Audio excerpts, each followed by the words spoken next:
This is Hunter Muse. And this is Chris Snipes, and you are listening to The Melt.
Okay, let's start off with your book and how do you define Synchromysticism? Well, my official definition for Synchromysticism is applying the tools of dream interpretation to consensus reality and using synchronicity basically as a way to expand your experience of this world. I don't like to use terms like consciousness too much because they're overused and they're poorly used. So it's just basically enriching your experience and gaining wisdom, really. It has for me, I see the world a lot differently than I have, say, 10 years ago. Mm-hmm. Even though I've been doing synchromistic type work for a very long time. I mean, even before it had a name, I was doing it back in the 90s, early 90s, by the way. And I go into that in the introduction to the book. But when I really sat down and thought about it, I've been doing it much longer than that.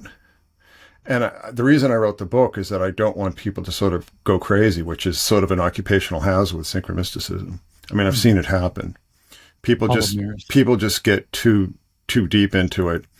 Yeah. And synchronicity is a real force that seems to have some sort of consciousness. And it can kind of bat you around, like a cat batting around a mouse. So you really have to keep your feet on the ground. You really have to stay focused. You really have to stay... I always use the law of parsimony. Because you can get carried away. And I think that that's one of the reasons why I really wrote the book. I mean, there are a number of reasons I wrote the book, but the primary one is I just want to give people, some what I think are effective tools to work with synchronicity without losing their minds. For instance, I've been reading a lot of, I just read 2 Philip K. Dick biographies. I just read 2 in a row. I read The Divine Madness of Philip K. Dick and mm-hmm. I Am Alive and You Are Dead. And I've got a stack. I've got 3 more books. I read Divine Invasions back in, interestingly enough, when I first started getting into synchronicity. Mm-hmm. And I've got a couple more books that I'm reading. One is a collection of his essays and speeches and so on. Another one is essays about him. So I'm kind of knee deep in that because the thing that I really discussed at Astronosis was, that I think that he was a genuine prophet. He just didn't have the tools at hand to understand what he was prophesying. Yeah. He definitely had an inkling, but I don't think he knew how specific it really was. And the thing that I laid out in excruciating detail, even though I was missing a major, major part of the puzzle, is I was just basically spelling out in minute detail, step by step, how he was prophesying Elizabeth as the reborn Cumaean Sibyl. And I mean, it was not what I expected to be presenting on. I wanted to just do something on the Sibyls, like the historical Sibyls, the Sibylline books and the Sibylline oracles. And I was like, okay, well, this, the ostensible theme of this conference is Sophia. So I was like, well, how do I connect Sophia and the Sibyls? Well, the only way you can do that is Philip K. Dick, right? Because he did. He saw the Sibyls as avatars of Sophia, who he called either Saint Sophia or Hagia Sophia. And so that's how the entire thrust of my talk just changed. But I'll admit that I hadn't read Divine Invasions in quite some time. I think I read it in the mid-90s, and I didn't really like it. But I didn't understand how much of it is really about Elizabeth, like specifically, like some really scary, we can discuss that. I mean, some really scary, dead on things in that book that just blew my mind. And that's, it's like the circuit is complete now. It's like, I don't think you can understand this whole Sibyl phenomenon without Philip K. Dick, and I don't think you can understand Philip K. Dick without the Sibyl phenomenon. It's like it's two ends, or it's two poles of the same circuit. And without everybody goes, "Oh, Philip K. Dick was crazy" and everything like that. I don't think that at all. I think that I think he may have had temporal lobe epilepsy. And I think that might explain a lot of his, more extreme experiences. But he was just plugged in. And, the thing that I mentioned in my talk is that he was, even at the time when everybody said he was nuts, he was extremely lucid and very rational, very well spoken, incredibly intelligent. I mean, everybody who knew him said he was just like probably the most intelligent person they ever met, but he was a basket case. But that really ties into a couple of my little maxims. First of all, is that genius shares a driveway with madness, and the muses choose broken vessels. What do you think that is? Why do I think that is? I think a lot of it is that I think our psyches have defense mechanisms. And it's like a spiritual immune system. Okay. So when your psyche and your mindset is healthy, you tend to filter a lot of these things out. And this sort of ties in, with the argument that I've been making for a number of years now about MKUltra, is that the real point of MKUltra was to break people's minds so they could become vessels for spiritual inhabitation. And that's, gotten me into some trouble with some people. But I actually went back and read a lot of the literature from the doctors themselves, and they sort of dance around it. But there was one money quote, and I'm going to mangle it, but one of the doctors who I think was working with you and Cameron was like, they basically wanted to break people's psyches and replace them with something else. What do you replace it with? There's these programs that were all completely pseudoscientific, or is this spiritual in nature? And when you start to look at people like you and Sidney Gottlieb, who everybody called the sorcerer, you start to understand that the goals were a lot more esoteric than they let on, and that the methodologies they use have been known for a very long time and have been used in a number of occult practices and, mystical practices, shamanistic practices, and so on. It wasn't science. Okay. So getting back to Philip K. Dick, I mean, I think he had a really screwed up upbringing. And I think that left deep scars in him. And I just read recently, I think it was I think it was Leonard Cohen who said, the cracks let the light in. Mm-hmm. You know what I mean? And I think that sort of also applies. So I think the fact that genius, we recently watched A Beautiful Mind too with Russell Crowe, the John Nash film. Mm-hmm. And it's the same exact principle applies there. He was deeply unwell.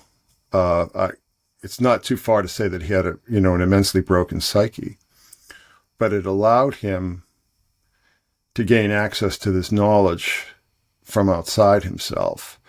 And this is something that is not unusual at all. I mean, when you start to look at a lot of prominent people who made major breakthroughs throughout history, a lot of it comes through their dreams, and a lot of it they claim, for instance, people like Tesla were saying that they're getting information from people on Mars and so on and so forth.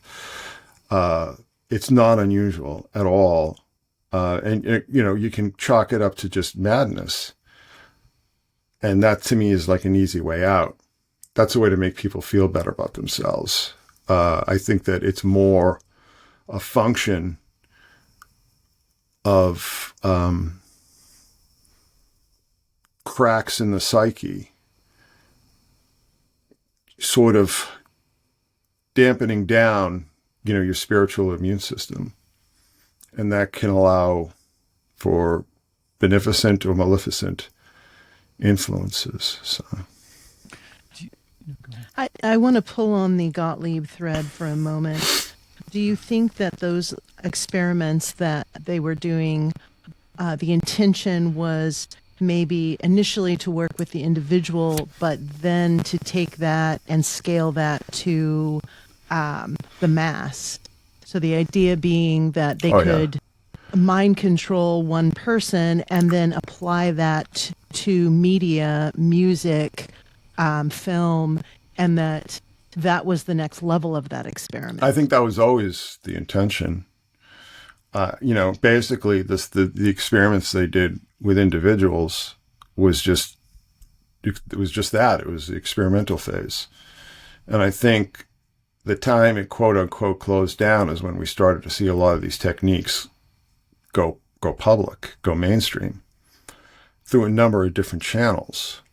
One of the channels that people don't want to hear about is the evangelical movement, that they were using a lot of MK Ultra type techniques, not just rock music, not just film or TV or whatever. When you really look at the evangelical movement, and particularly the more culty aspect of it, people like Sun Myung Moon and Jim Jones and so on and so forth. That was very, very clear that they were using those same kinds of techniques that were experimented on with individuals at places like McGill. Mm-hmm. Do you think the madness in somebody like Philip K. Dick was exemplified by the cultural context that it took place in? Like, he couldn't be recognized as having maybe an ability that is something to respect and lean into, but rather, he's kind of got sectioned off with the mentally ill or the schizophrenics or something like that. Well, I think it's always been this way. I mean, 400 years ago, he'd have been burned at the stake. Mm. I don't think there's ever been a time in our history where people of that bent were valued and treasured by society at large. I mean, he was lucky that he came around at a time when he could write science fiction, which didn't exist. I mean, it didn't exist 20 years before he was born. I mean, science fiction really starts up in the 20s. For sure. I mean, you can point to all these antecedents, Jules Verne and so on and so forth. But science fiction as a culture, science fiction as a genre, really starts in the 20s, with Amazing Tales or Amazing Stories and Hugo Gernsback and all these kind of people. So even if he did live, a very diminished existence, certainly financially, at least he could find employment. 100 years before, he wouldn't have been able to. He probably just would have been locked up in a nut house. He was locked up in a nut house a number of times, but, Yeah. I think that's just an occupational hazard. So he did luck out, there goes the damn camera again. It's not just my eyes. No, it isn't. It isn't. It actually makes you look like Philip K. Dick, which is interesting. Yeah, there we go. I feel like you're channeling him right now. Yes, I am. I'm losing my psyche. I'm losing my sense of self, and I see a pink ray of light. Yeah, the Philip K. Dick. So anyway, so I've been really just immersed in his world. Well, I guess I was thinking of some position like a shaman would be the closest to being acceptable, although they kind of had to live outside the village, but they also had the same sorts of abilities, but maybe they were redeemed and kept around because they could also heal people. And nobody saw Philip K. Dick as a healer, probably. No. And, those are primitive societies. Yes. In most of the industrialized world, that kind of role for people like that had been abolished a very long time before. Mm-hmm. Arguably, with just the rise of organized civilization, the Romans had no time for people like that. The Greeks had time for the Sibyls and the oracles and so on. But I don't think there's ever been a time in history where madmen were particularly treasured, by the culture at large. Except in hindsight. Yeah, it's always in hindsight. It's people don't understand things that they have no context for. It takes a long time to wrap your head around things that are just completely new. Look at the things that Philip K. Dick was writing about. Now we can look back and go, oh my God, he was such a prophet. He was seeing all these things coming down the pike. Even other science fiction writers didn't have his ability to do that. And now, the example that I always give is that he gave this speech in 77 in France at a convention in Metz, France. And it went down like a lead balloon. It was really poorly received. Yeah. And you can watch the video and you can see his girlfriend at the time just like wincing in pain in the audience, because it was just such a cringe fest. Mm-hmm. But now we're like, holy crap, this guy was seeing way down the road. And that's never a good position for anybody to be in. When you're ahead of the curve, it's a very lonely place to be. And it was for him. A lot of the kind of things that he had been talking about, I think, were very much maybe a function of his illness. I don't want to say that everything that he was processing was some revelation from on high, but a lot of it was. And now we can understand it because we didn't have the tools to understand it then. There's something that I always quote that Timothy Leary said, for all the nonsense that he was involved in, he was a fairly intelligent person who made interesting observations despite his obvious corruption. But, he said that, we couldn't understand the circulatory system until we had plumbing, right? And we couldn't understand the nervous system until we had electrical wiring. And, we couldn't understand the neurological system until we had computers, So it takes time. And I think there are a lot of people who see further down the road for whatever reason. But if, like I said, I just read 2 biographies of his back to back.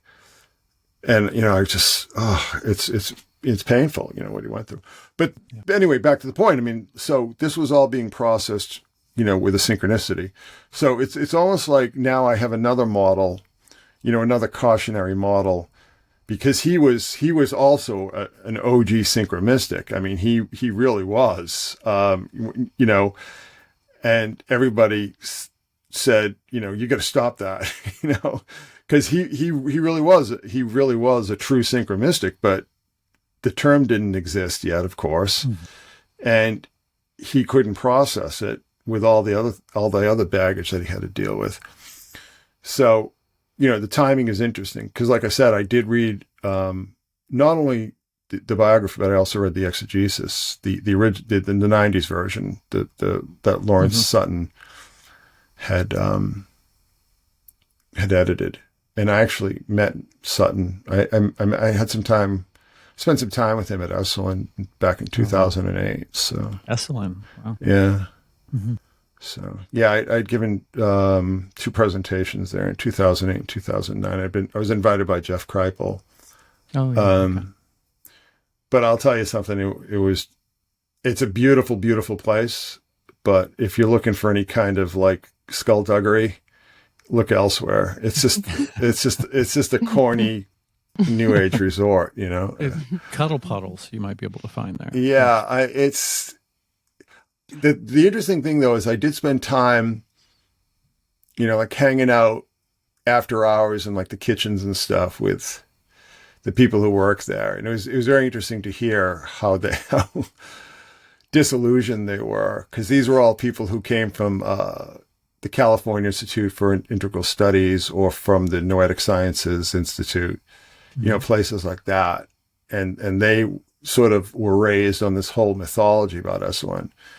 And by the time, we all ended up there, it was just a spa, a New Age spa for Silicon Valley, really, nothing else. So was Stanislav Grof still there? I don't believe he was, no. Okay. No. A long jump ship. Yeah, So, people like Fritz Perls, Grof, Lilly, Terrence McKenna. I mean, all those people were long gone by then. Yeah. So, which was disappointing. Yeah. What are some of the major overlaps between Philip K. Dick and Liz Fraser? Oh God, what aren't?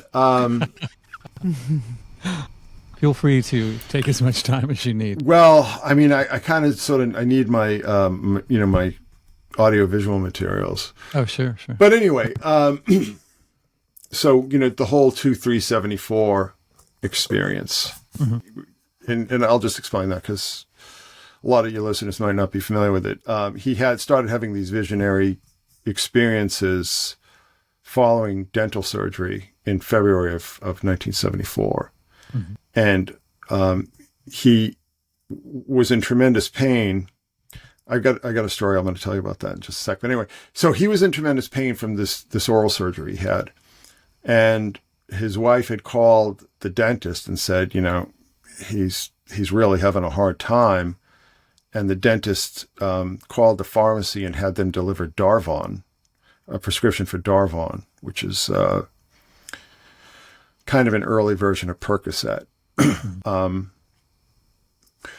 And the girl from the pharmacy showed up, and she was wearing a gold fish, the Christian ichthys fish thing. Yeah. And the son caught it, and he felt like he had started receiving these transmissions through this pink beam. And this whole, he started this whole experience when he started to realize that like time didn't operate like we believed it did. That, we were experiencing parallel tracks of time, and that we could sort of switch in between them all, and they all were running concurrently. So he realized that at the same time, he thought it was 1974 in Orange County, California. It was actually, the first century AD, and he was like a secret Christian who was being hunted by the Romans and so on. And he thought that this was all happening, that all these realities were happening concurrently. and that certain people could become unstuck in what we think of as lateral time and enter into, I think he called it orthogonal time. Mm-hmm. Yeah. Okay. And in that was a lot of this, a large part of the speech that he gave in France in 1977. And then he had an experience. So he started receiving all this information. And one night he was listening to Strawberry Fields Forever, and had the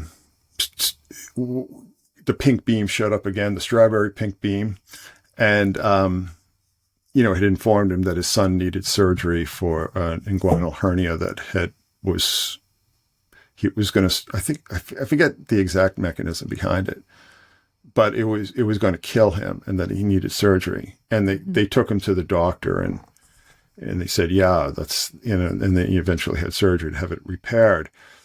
So, I mean, it was a whole experience that lasted the first half of 1974. But, let's start with the fact that Strawberry Fields was such a big thing for him. It was such an important part of his awakening. Well, there is actually a surname that means Strawberry Field. You care to guess what it is? Fraser. Yes. Because in French, strawberry is fraisier, or... Yes. So, I mean, that's just the start of it, But so here's an interesting thing. So his whole awakening starts with this ordeal that he had gone through, having oral surgery to have an impacted wisdom tooth taken out. Well, 2 years ago, I had an impacted wisdom tooth that had to be removed. And I had gone to the doctor, and it was a horrible experience. And they actually pulled out a piece of my jaw with the tooth. That's how impacted it was. And I remember, this is so funny. My Sharona was playing in the dentist office during the time that they're the guy is at his foot up on the chair, and he's just trying to yank, he's got the pliers and he's trying to yank this tooth out of my head. It was so horrible. And all I could hear was dun, dun, dun, dun, dun, dun, dun, dun, dun. And I was like, oh, please stop this friggin' song. I'm going to throw up. So I left. And after I had the surgery, I had to just sort of sit in the waiting room for 20 minutes or so. And then I got in my car, and I turned on this internet radio station. It was actually BBC Six, and they played, it was the world premiere of Elizabeth's group with her husband, Sun Signature, Golden Air. Mm-hmm. So, and that was the first time I heard it, was when I'm driving home with my face just swollen up like a lump, and I already had they had prescribed painkillers for me, but I just thought that was an interesting parallelism. But the other parallelism too is that same show, they played this horrible remix of Rock the Casbah with Ranking Roger from English Beat, and the mix was so absurd. It was the worst sounding thing I'd ever heard. It was something that they didn't even want to release because it was so terrible. But the bass just sounded so sickening that I pulled over to the side of the road and I threw up. Wow. Because the sound of the bass was just making me sick. Crazy. Oh my God. So it was a very Philip K. Dick kind of experience. It's I sort of got a little taste of what he was going through in this life-changing and culture-changing, really. I mean, look at everything that kind of came out of that. This very common experience of having oral surgery gone wrong, but ends up changing, changing the direction of the culture and of technology and all these sorts of things. So I thought that was really kind of interesting. And it wasn't until I got to the drugstore that and I went in and I dropped off my prescriptions, and I came back out to the car, and then I heard Elizabeth. So I was a little bit I was a little bit on a more even keel after hearing that horrible Rock the Casbah remix. Philip would have really appreciated that. But anyway, gosh, I don't even know where to start. I mean, there's so much. There is so much. But the thing that I discovered recently that one of my patrons had pointed out is that he was obsessed with this musician called, I think it was John Dowland.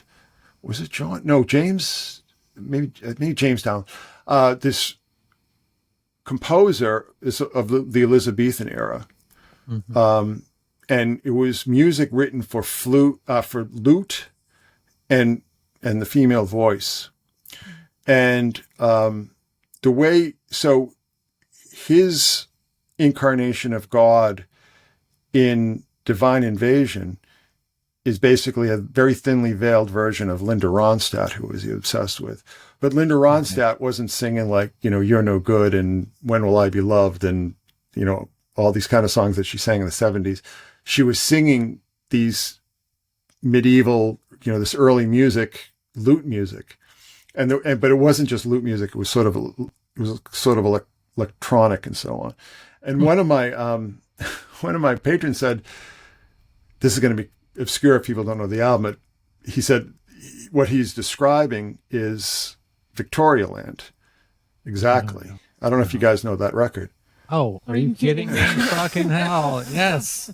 We know every Cocteau Twins. If you go back and read Divine Invasion and read the description of this music that his avatar of what's one of the Hebrew names for God, I forget what it is. It's like I said, it's been a long time since I read that book. Mm-hmm. But there's also a song on that same record that I heard after I had dental surgery, as I mentioned. It's a song called Make Lovely the Day, which sounds exactly like one of these songs that Philip K. Dick had been so obsessed with. And one of the songs was, it was called Flow My Tears. And he used that for Flow My Tears, the policeman said. But if you go back and listen to this music by this composer named Dowland, and then listen to that song, Make Lovely the Day, off that Sun signature, it's identical. It's the same exact style. It's the same exact construction. It's the same, it's Steve Howe from Genesis on guitar and voice. And and the way he's playing it, he plays the guitar like a lute. It doesn't sound like a guitar. He's playing in a style more suited to, that kind of instrument. So that was the latest thing. But I mean, there's just so much. Oh my Lord. And, never mind the connection with Minority Report that maybe we shouldn't get too deeply into, but, shouldn't we? Yeah, just sensitivities being what they are. So anyhow, so like I said, I'm just sitting here talking about Philip K. Dick because I've just been like totally immersed in his psyche, and he just seems like so real to me. You ever read like a lot of biographies and so on, or, study certain people, and this is this kind of distance. You just can't get into their head. You can't identify with them. And it's like, I feel like I identify too much with him. For sure. I feel Absolutely. like it's like, there but for the grace of God, go I, And hearing him talk, like I could see him in our living room chatting for hours and hours and hours. Well, he loved to do that. He loved to just hang out. And it's interesting too, because he liked hanging out with people who were younger than him. Like he hung out with all these like young science fiction authors and so on. And I just, because he still had that kind of manic, youthful energy. A lot of it was the speed, but they were saying like this one biography said that he took like 1,000 tabs of dexedrine a week, and I'm like, no, he didn't. Nobody does that. Yeah. Your heart would explode. Yeah. We talked to Tessa, and she said that he was never heavily into any drugs. He dabbled here and there. Yeah, I think there's a lot of mythology. And, and I think what it is, too, is that people have to sort of compensate for his obvious mental variance, let's just say, his neuroatypical Yeah. And I honestly, having studied this a bit and having read, like I said, 2 books back to back on his experiences, I do think that he had temporal lobe epilepsy. And this whole mythology arises from like taking 1,000 tabs of speed a week or whatever, which is just absurd. Nobody does that.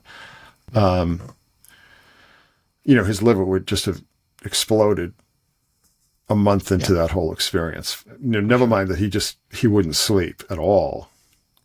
He would become skeletal. He was rather plump, let's just say.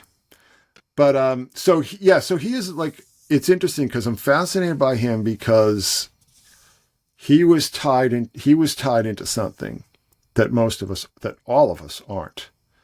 Not most of us, all of us, and when I say all of us, maybe there are a small handful of people around the world at any given time who are tied into or plugged into the same channel that he is, but it's very, very rare, extremely rare.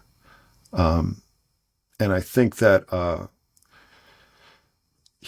and like I said, he's also a cautionary tale for staying on the straight and narrow with synchronicity, because he thought everything was a sign. I mean, everything had meaning. Everything was a sign. Everything was, a missive from the great beyond and so on. And what I say in the book is like, don't think like that.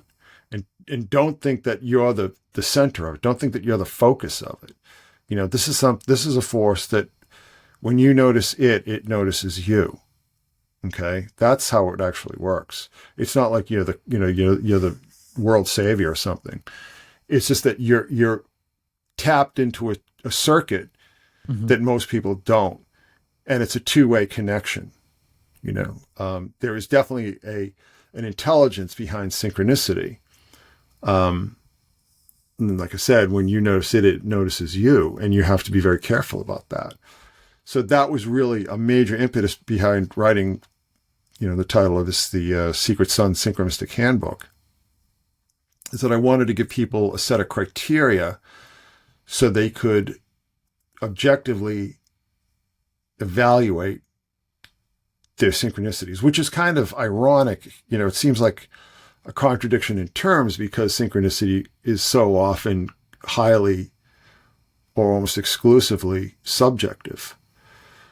But when you bathe yourself too much in the subjectivity of it, that's when you run into problems. And I wanted to give people a number of ways to stay objective and almost like step outside yourself. If these synchronicities are happening to you and they're focused on you, step outside and, how would you look at them if they're happening to somebody else? Do you see what I'm saying? Like how would you be able to explain these things to somebody who's freaking out because they're getting battered?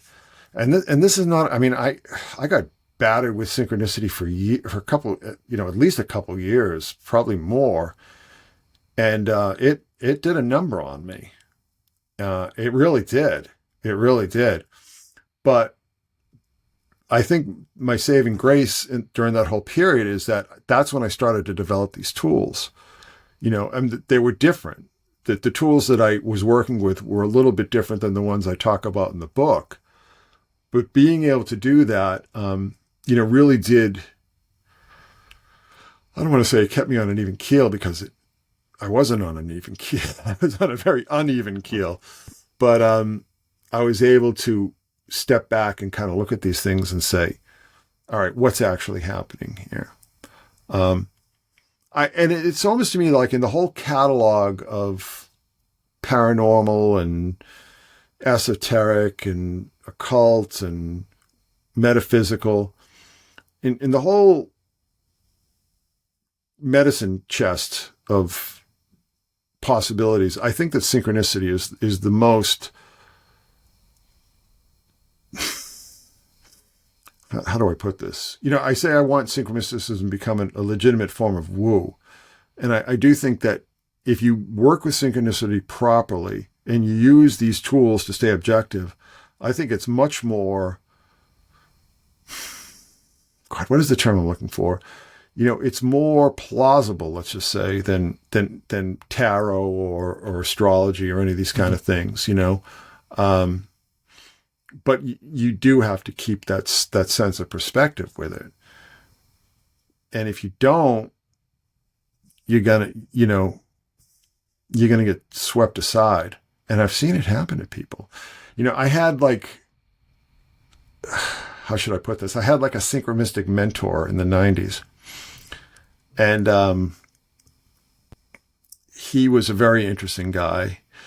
And, we were sort of communicating with each other through these screen names. We didn't know who each other was.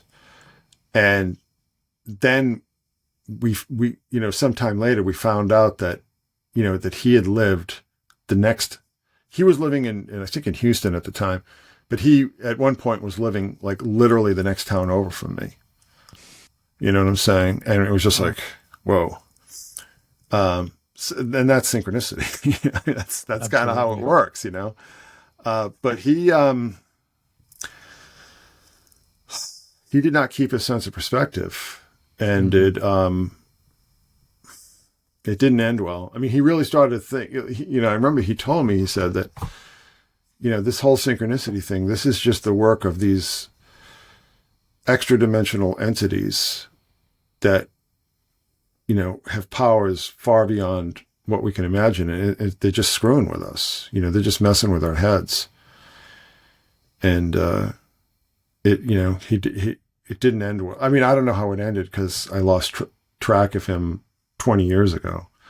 But, what I saw the last time, seemed like true mental illness to me, which isn't exciting, which isn't extravagant.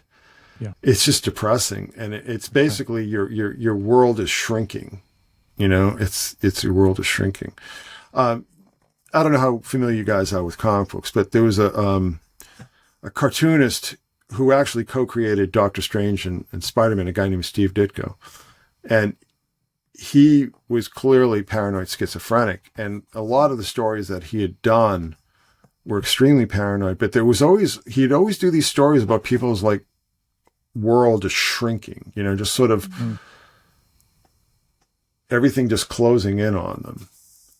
Maybe a better example is there's an episode of Star Trek: The Next Generation where Dr. Crusher starts noticing people going missing, and finally everybody goes missing, and it's just her.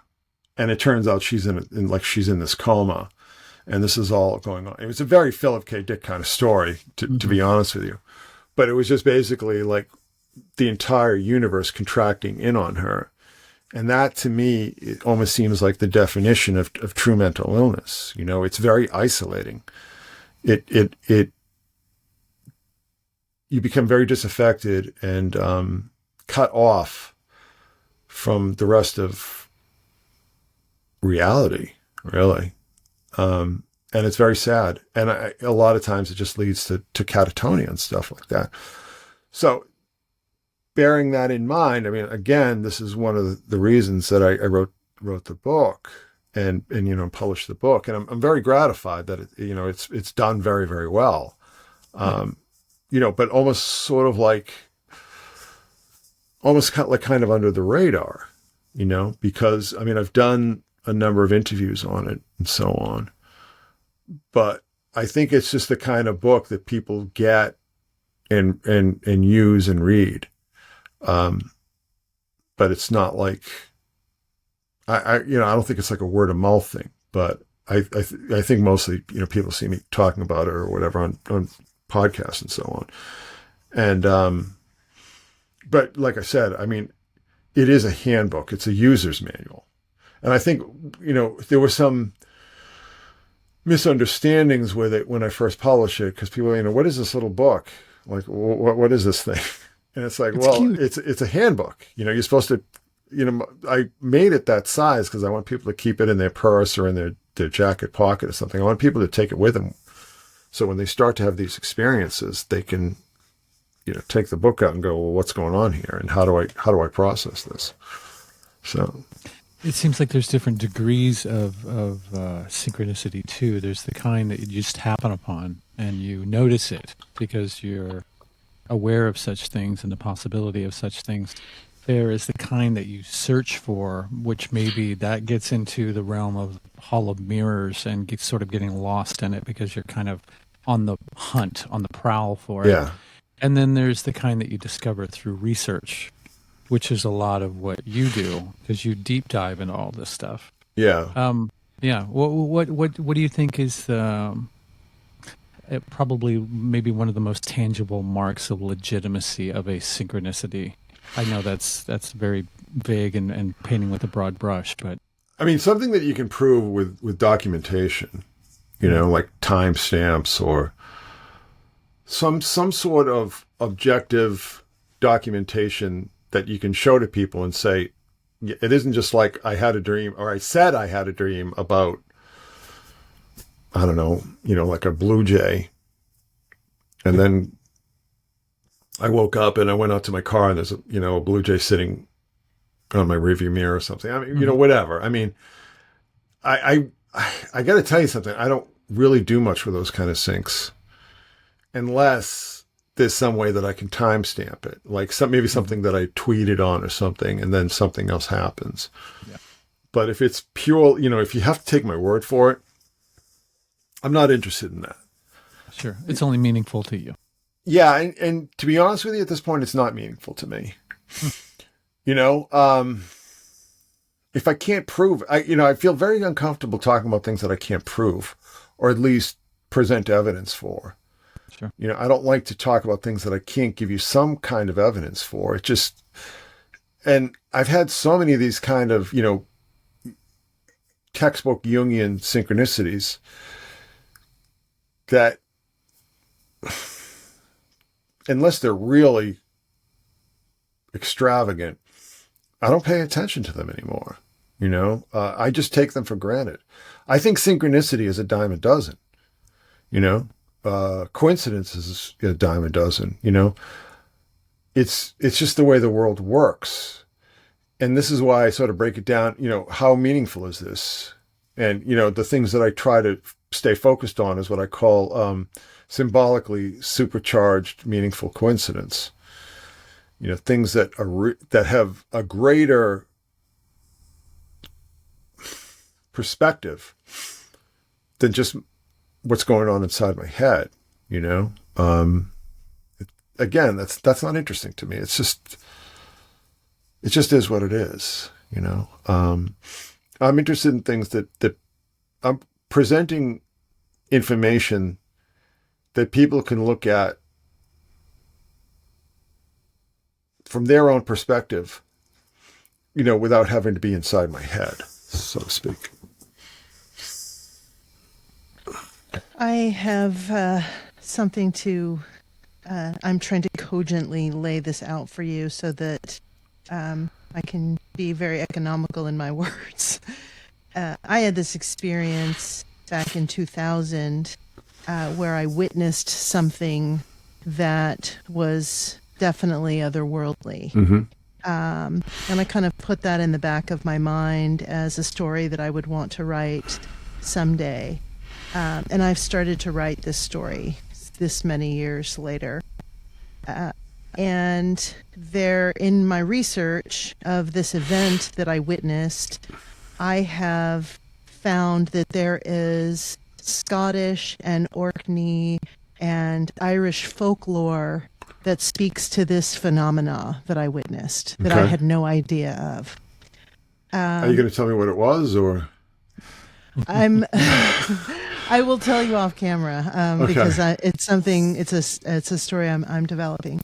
And so after I had that experience, I held it very close to my heart. I kind of buried it deep within, and I have gone into this program where I'm writing now, and I'm working on this particular story and developing this story as an idea.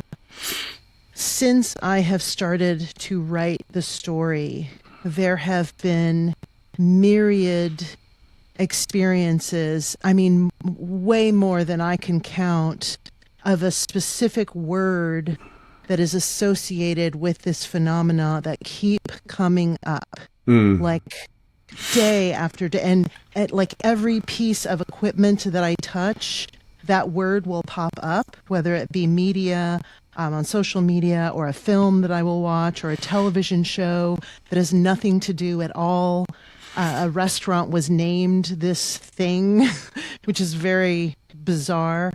And what I'm wondering is, do you opine that now that there is a different level of mind control that is being executed and used via the telephone, that there's some ability to either read a person's mind and then put those images out into the media where you think it's a synchronicity? Are we living in some type of a Faraday cage that is very encased, and the phone is listening to us, and so that is causing these images to keep coming up, or this word to keep coming up? Well, in the book, I tell people to like avoid saved searches and, try to stay away from the algorithms as best you can. Because there is a lot of manipulation, but it's automated. You know what I mean? And it's interesting enough, for somebody who is immersed in this stuff as I am, I haven't really experienced a lot of what people talk about. And I wonder if it's just, I don't have an iPhone. I wonder if it's like the iPhone that's doing it. I really do, because it's like, I've seen, my wife and I will be discussing something and something will pop up on our screen, pertaining directly to what we were talking about. Right. And that's clearly spyware, Right. That's not a synchronicity. No, it's not. Clearly. But some people call that a synchronicity, which I find interesting. Well, they shouldn't. Yes. Exactly. Yeah, like I said, I mean, I should experience that more than I do, and I don't. And I don't know why. I don't know why that is. But I would not get too carried away with that kind of speculation, because it's kind of like a psycho, and you wonder, like, what is the mind control? Like, that these algorithms are doing these things, or that they want you to think they're doing these things, so you don't respond to when the synchronicity is happening organically. Yes. So I think that you really just have to be very careful about that, and stay off the phone as much as you can. And one thing you should never do is have Facebook on your phone. Don't. Yeah. That's a big no. Don't have Facebook on your phone, because it's actually, and apparently, like, Mac sort of dropped the hammer on them, or Apple dropped the hammer on them. I don't know. Who's to say?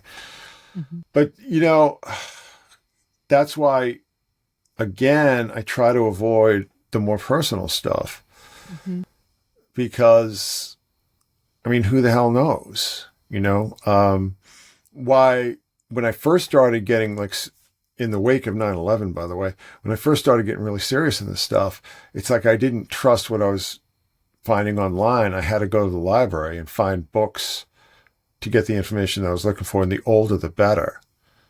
The older the better. So it is important to do two things: to not take it too seriously, and to take it seriously.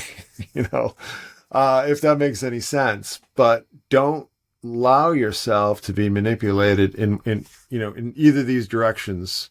Whether you think that you're just being completely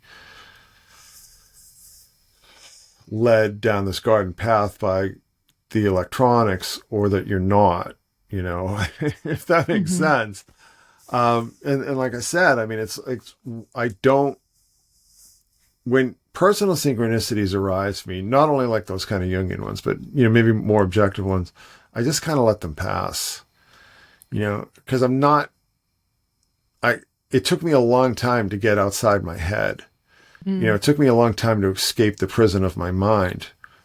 and I don't want to go back there because it led me to some really dark places. And it took me, I had to crawl my way out of it, and I don't want to go back there. And one of the ways that I try to ensure that won't happen is that I try to stay out of my own head. I try to stay out of my own experiences, my own thoughts, and so on, and just sort of let it just sort of float by. I mean, you're going to think about these things, you're going to process them, but don't cling to them. Just let them sort of say what they're going to say, and then just drift away, because they will drift away. But it's a terrible trap to start making it all about you. And everybody goes through it, unfortunately. I don't know anybody who hasn't. But what you've really just got to do, like I said, is keep your perspective. I think what is fascinating to me about this particular experience that I had, it happened in 1998, and it is now 20 plus years later 26 that years that I've started to do the research about this phenomena that I witnessed, and to find out that there is ancient folklore that goes back hundreds and hundreds of years of people all throughout the British Isles that had these experiences, is the part that I was like, wow, this is really weird. I had this experience, and this is something in my genealogy that someone in my past potentially could have had the same experience, 25. I know exactly what you're talking about. I do. And I've talked a lot where I used to talk a lot about when I was really sick and I had this really high fever, and I basically saw a leprechaun show up in my living room. And not only did a leprechaun show up, but the dining room just became this vast landscape with purple lightning and so on. And then, and all these things happened. So I called it a leprechaun, right? And I saw it in those terms. Mm-hmm. But it wasn't until much later that I learned that in the area that I was living in, there was something called the Pukwudgie. Yes. Mm-hmm. And it pretty much fit the exact description of what I experienced. So what I saw was, granted, it was a hallucination, but it was more along the lines of a Pukwudgie than a leprechaun. You know what I mean? And that's I think that's an important distinction, because I could have just gone down this whole primrose path with leprechauns and leprechaun lore and all the rest of it, but maybe that's not the way I should have been going. Right. So again, I mean, just be very careful. I start to feel like like the dad. It's like my dad instincts. Yeah. Be careful on the stairs, kids. Yeah. Just that whole, I've been raising kids for how many years? Let's see, 32 years, from the first to the third, my first was born in 87. My third was born in 2001, just a couple of weeks before 9/11, by the way. Wow. And, turned 18 in 2019. So that's 32 years. So, that's a long time to be a dad, and plus my boys were, it's funny because I always say this, but it's like one of the reasons why I think I've gotten good at what I call decoding, sort of figuring out like a lot of the symbolism in these rituals, is, raising teenagers who do nothing but lie, and you have to you just assume that they're lying, but you have to figure out what the truth is, and it's kind of like that scene in True Romance, when Christopher Walken's talking about the pantomimes of lying, and when you're a parent, especially my boys who are just marauding little Vikings, I had to, had to always figure out, okay, I know they're lying, but what are they lying about? What do I need to know here? And it was excellent training for the work I do now. So What do you think that media, particularly mass media, has done for synchronicities and synchromysticism?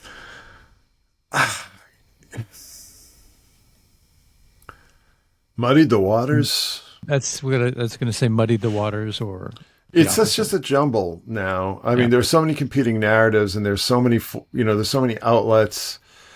When I was a kid, there were 3 channels, right, and 3 networks. Yes. And now it's, forget about it. Yeah. When people start going in and like, this whole master plan and these genius manipulators, I just go, oh, come on. It's not the 70s anymore. You can't get away with that stuff anymore. There were too many competing outlets, I mean, unfortunately, with the older crowd, like, what they call boomers, I don't want to be a boomer basher, so I'm going to try and steer clear of that. But, those are people who were raised and conditioned to believe corporate media. And I wasn't, there are a lot of people my age who were like that.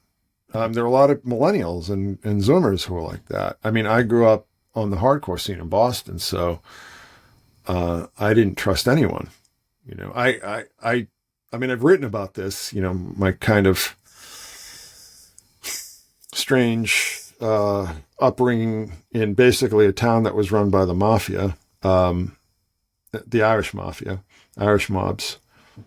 So I became very cynical and very skeptical from a very early age, seeing a lot of things that went on, up close and personal. So I never trusted, and I was kind of conditioned, by punk rock and everything and hardcore to just have a reflexive mistrust of the media, which is so disappointing to me to see how many old punk rockers just become such a bunch of pussies, sellouts, you know what I mean? Mask wearing little bitches, Jello Biafra and Henry Rollins and it's your backs. Bad Religion.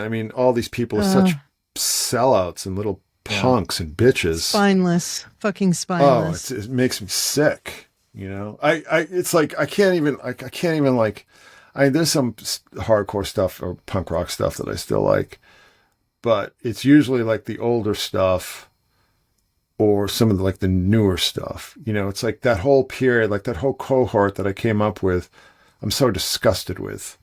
I know. Even the ones who were like, oh, hardcore do or die, yeah, man, fuck the system, all this kind of stuff. They all became like little wimpy little sellouts. And it's just like, did any things that you said back in like the 80s mean anything? Or is it just like you're just hopping on a bandwagon? Really, the question answers itself, like somebody like Jello Biafra. I knew that he was a fraud back in the 80s because I knew, I was on the scene and, bands with friends of mine, would open up for the Dead Kennedys and I just saw, I just got it from the horse's mouth what a prick he was and what a fraud he was. And then he screwed his own band out of all the royalties and stuff. So, that doesn't surprise me. Like, get this, the little voice just want to slap him across the head. Oh, you little bitch, you fat little bitch. But, hey, listen, it happens, life happens to people. And if you don't have a solid grounding, like the whole thing, if you don't stand for anything, you'll fall for everything. Yeah. I think that's really true. That's it's obviously a cliche, but I think there's a lot of truth to it. You've got to stand for something. You got to stand somewhere. Otherwise, you're just going to get battered around, and, the music industry too. I grew up in the music industry. My mother was a professional musician and, like I said, I hung out with all these kids in bands and stuff. I saw it up close and I'd never been under any illusions about the music industry, because, the nightclub that my mother played in when I was a kid that I used to, I'd be on the floor playing with my little Hot Wheels and stuff was owned by the mob, and, I kind of, saw that world up close. And when I came down here to Jersey, I ended up working for the mob at another restaurant. So, I saw that world up close. And it's funny because I've been watching these Sopranos clips on Facebook, and I couldn't watch that show for years because it's like, no, I lived that. I worked for those guys, and they're all morons.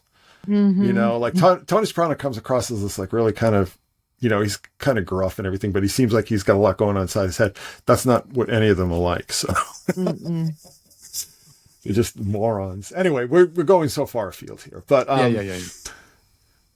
Anyhow. So well, I always said that it happened in the punk rock scene when people got mortgages. Yeah. When suddenly they had something to defend. That's when they lost their balls. Yeah, well, yeah. But they, it's like you go on tour and like all these venues won't let you play unless you're vaxxed and all that kind of stuff. Yeah. I mean, they should have said no. If they meant any things that they say, they should have said no. Yep. But, listen, when it's starve or eat, kind of very clarifying for people, I guess. Sure. For sure. Are there any developing, granted, I just got onto your Patreon, so you may have covered this, so pardon me if it's ground that you've covered before, redundant, yes, but any new synchronicities developing in the world of Samantha Morton? Just released an album. Liz performing Song to the Siren recently. Yes. Massive Attack. Yeah, well, she's on tour. She's coming to America, too. Well, I will tell you one thing that's really interesting. So I did this whole live stream on smiley face killers.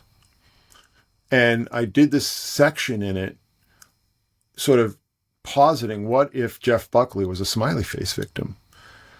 Because he drowned just a couple of months after the first known smiley face victim was found in New York. Wow. And there are...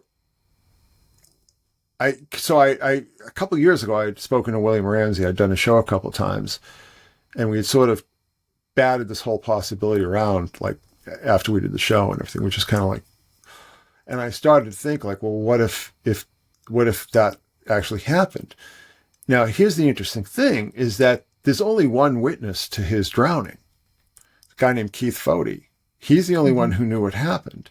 And by his own admission, he wasn't paying attention to what was going on in the water because he was messing around with his radio, like his radio and his guitar, and the water was sort of rising, and he wasn't paying attention when Jeff Buckley drowned. He, by his own admission, so anything could have happened, and there are a lot of weird connections.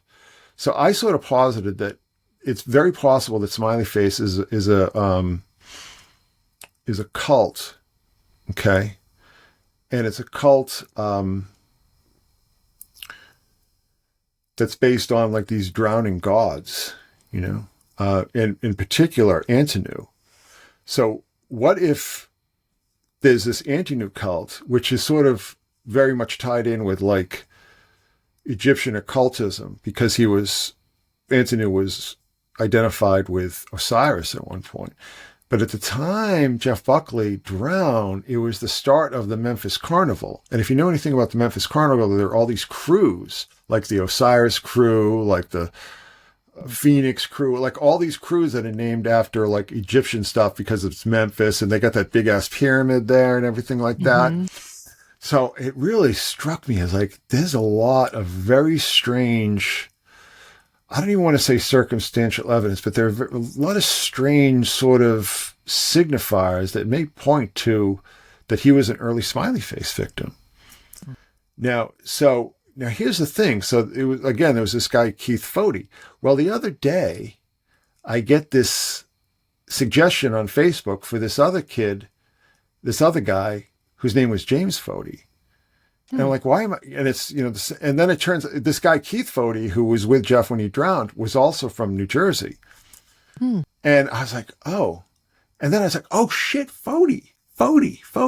Yeah, my son hung out with the Fody. He was a friend of my son, right? And he's probably this other Fody who was with Jeff Buckley's cousin. They look a lot alike. Wow. And their fathers are from the same area, the same part of Bergen County in New Jersey. So it's not a very common name in New Jersey, by the way. So I was like, oh, Fody. So not only was like my son friends with this kid who was suggested me as, a friend, whatever kind of tenuous tangential connection they want you to connect with, right? Yeah. But he was also friends with the sister. And then my younger son was friends with another one of these sisters, another one of these Fodies. So I always used to hear the name Fody all the time. Fody. Oh yeah, I'm going over to Fody's. Yeah, I'm hanging out with Fody. Oh, Fody this, Fody that. But I never knew it was spelled the same way as this Keith Fody, who was with Jeff Buckley when he drowned. And I was like, oh, you got to be friggin' kidding me. So this is really interesting. So I'm trying to dig. I couldn't really find the connection other than, both of their families are from the same part of Bergen County. One was from Fair Lawn, the one that I'm talking about, and then the Keith Fody, who was with Jeff Buckley, he's from Fairview. So at the same time, I'm looking this up. There's this big story in the news about Fairview, Oregon, because somebody crashed their plane into an apartment building in Fairview, Oregon, at the same time, like literally the same time that I'm sitting there like trying to figure this all out. I go, oh, well, let's check out my Twitter feed. I'm like, see, that's synchronicity. That's the stuff that you can't argue with. You know what I'm saying? That's the stuff that's like, it's provable and it's freaky. And it's like, now I have like this tangential second or third degree connection to Jeff Buckley now. You know what I'm saying? Crazy. So here's my question. Do you think that the reason that the name kept coming up when it was being said over and over and over again in your home is this energy, this synchronistic energy trying to get your attention? It's very possible. But what are the odds of that? Like I'm like everybody knows me as like, the Jeff Buckley siren guy, right? Yeah. It's like, that was kind of like how I made my bones, right? And then all of a sudden I have this connection that I didn't even make, even though I knew about it. It's like, yeah, Fody. I used to hear that name all the time, Fody. Yeah. And, and then this whole thing, and then all of a sudden there's this very Donnie Darko kind of thing going on. Yeah. And you guys got to go on the Patreon, because I did this whole thing on Donnie Darko, and there are a lot of connections to Elizabeth with Donnie Darko, which are just Amazing. freaky as hell. We watch that movie every October. Oh yeah, I love that movie. Yes. But so what else am I going to say? So so you're asking me about Samantha. So Samantha has this daughter named Esme, Esme Creed Miles, right? And she was in this show called Hannah on Amazon. Now, 12 years ago, I had written a couple posts that are still up on The Secret Sun, because Hannah, the movie with Saoirse Ronan, who's got ridiculous connections to Elizabeth, was in this movie that was very much based, or I don't want to say based, let me back up a little, was eerily similar to this treatment that I had written for this thing called Snow, that I'd written. A friend of mine and I had come up with a story. Also, this guy lived across the street from 9/11, and he and his family were on the plaza when the first tower came down, and that's a whole other story. But we were working on the script for this thing called Snow before 9/11, like a couple of weeks before 9/11. Like I was over there all the time. And plus I was working in Lower Manhattan at the time. But anyway, so we're working on this thing. And then 2019 on the Super Bowl, they show the ad, like the ads for this, the series coming up on Amazon called Hannah. And everybody's like saying to me, oh my God, did you see that? Like, what the hell, And I was like, yeah, I know, right? But I didn't realize it was Samantha Morton's daughter who starred in it.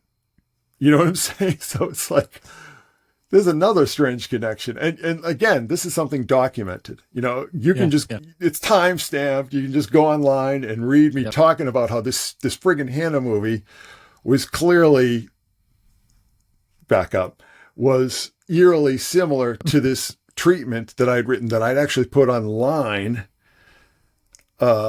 shortly before this guy, quote unquote, wrote this screenplay. And then that's how Samantha Morton's daughter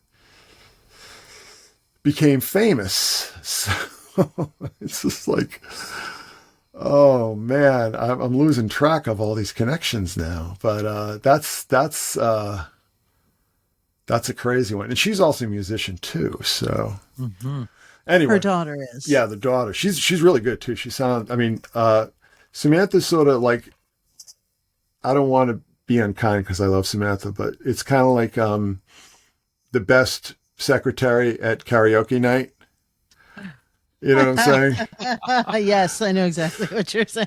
But you know, I mean, God bless her. I mean, she's doing it, and you know, I'm proud of her. But it's when you listen to that music, it's like, yeah, it sounds a lot like stuff Elizabeth's been doing since she left the Cocteau Twins. Pretty much this, you know, dream pop meets trip hop. So Yeah.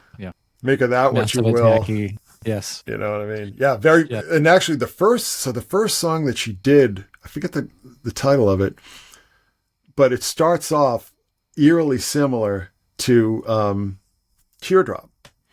Like, you know, it starts off with this chord, this piano chord, and then this sort of like rim shot drum beat. And it's the same kind of thing. It's like you could probably do like a really cool mashup with the two. But anyway, so you were asking me, what's the question again?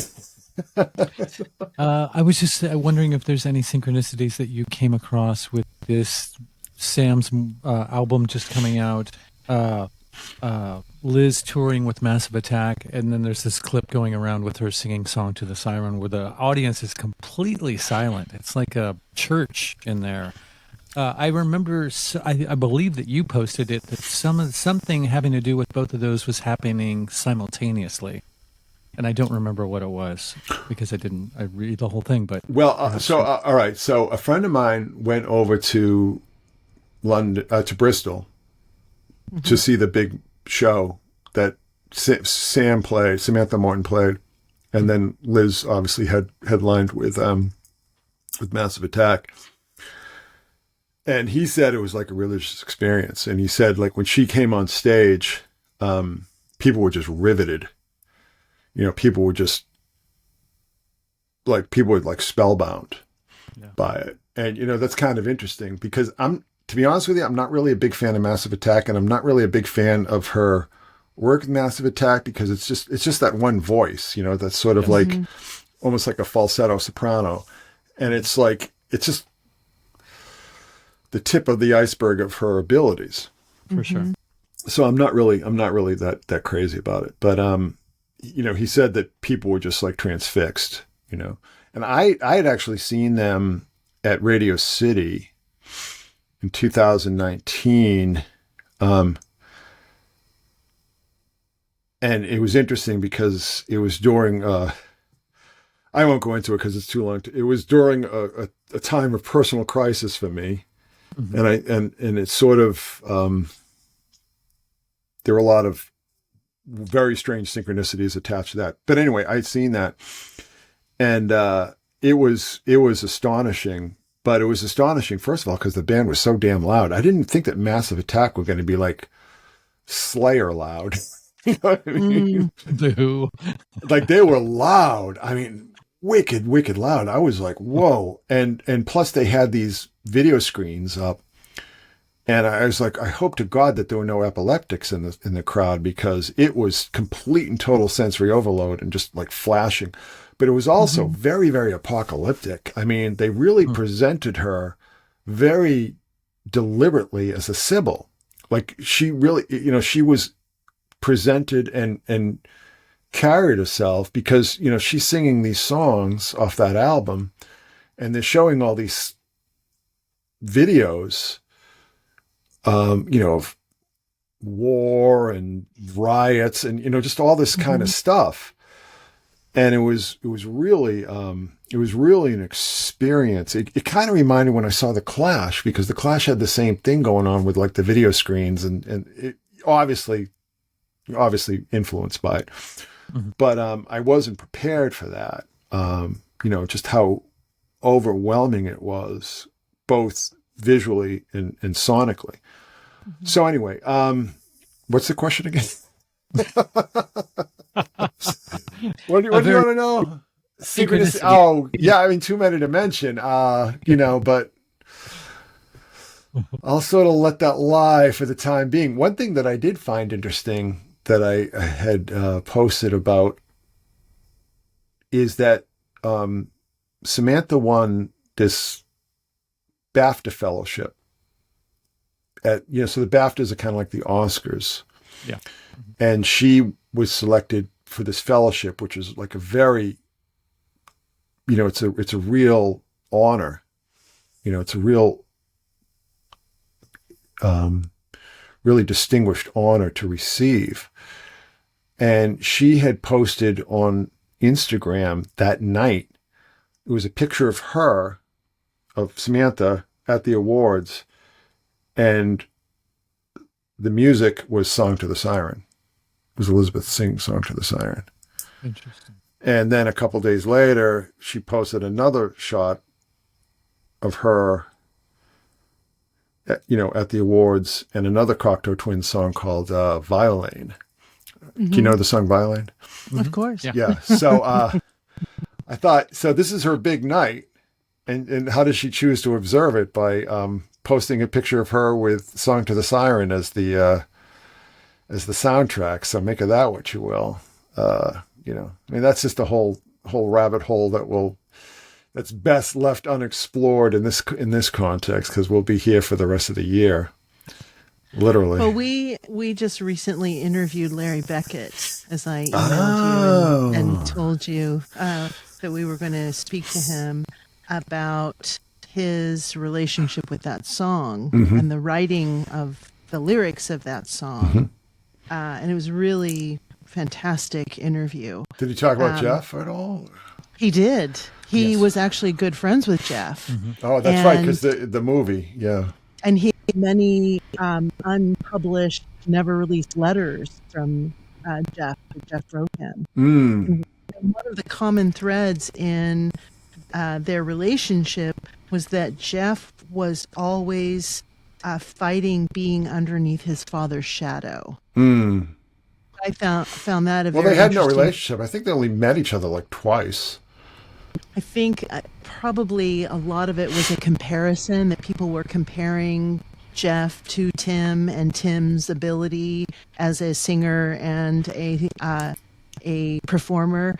And so that was something that he was kind of constantly battling, is that, like, living underneath that shadow of his dad and his dad's mythos. Well, they but followed what the same arc, really. So Totally. it's But what I eerie. found so beautiful is that Larry is just a one of these people who it really appeared that he channeled those lyrics. They were written specifically for a woman that he was interested at the time, and the explosion of that song has just propelled his life in many regards as a poet and as a writer. And he's done many other famous works since then. But I would really urge you, if you ever had the opportunity to speak to him, he's a lovely, lovely man. He lives in He's a Bend. sweetheart. He lives in Bend, Oregon. Oh, okay. Fun fact. Interesting. What did He he read What did he the- say about Elizabeth's version? You know, he was so charitable and polite that when we asked what his favorite version was, he said he couldn't possibly say who he liked the best. But he mentioned a young singer, a young woman, an Irish woman, who has now done another version of the song. And he said she is the new generation of this song. Like, she's given it birth, given it life Kitty. like no other. Kitty McFarland. Kitty McFarland. Is that the version that's in the Justice League movie? Don't know. Didn't see it. I don't know. But he was wonderful. We interviewed him on August the 8th, and that interview should be coming out soon. And then he read the poem at the end of the interview. It's Yes. pretty amazing. Well, And one I thing will- that I've noticed, I will say this. One thing I've noticed is that boomers hate the Cocteau Twins and hate her singing for some reason. It's like boomer repellent. Yeah, my mother hated her singing, and she said it was so sad, and she couldn't understand how I was so obsessed with her. But he was very, very beautiful. And Robert Plant has done, I think there's 26 versions total. Have you heard George Michael's version? No. George Michael covered the song, but he covered like Elizabeth's version of the song. Like he sang her performance note for note, which was amazing. And he only did it live. I don't think he ever recorded it. He might have recorded like as a B-side or something, but it's eerie. It's amazing.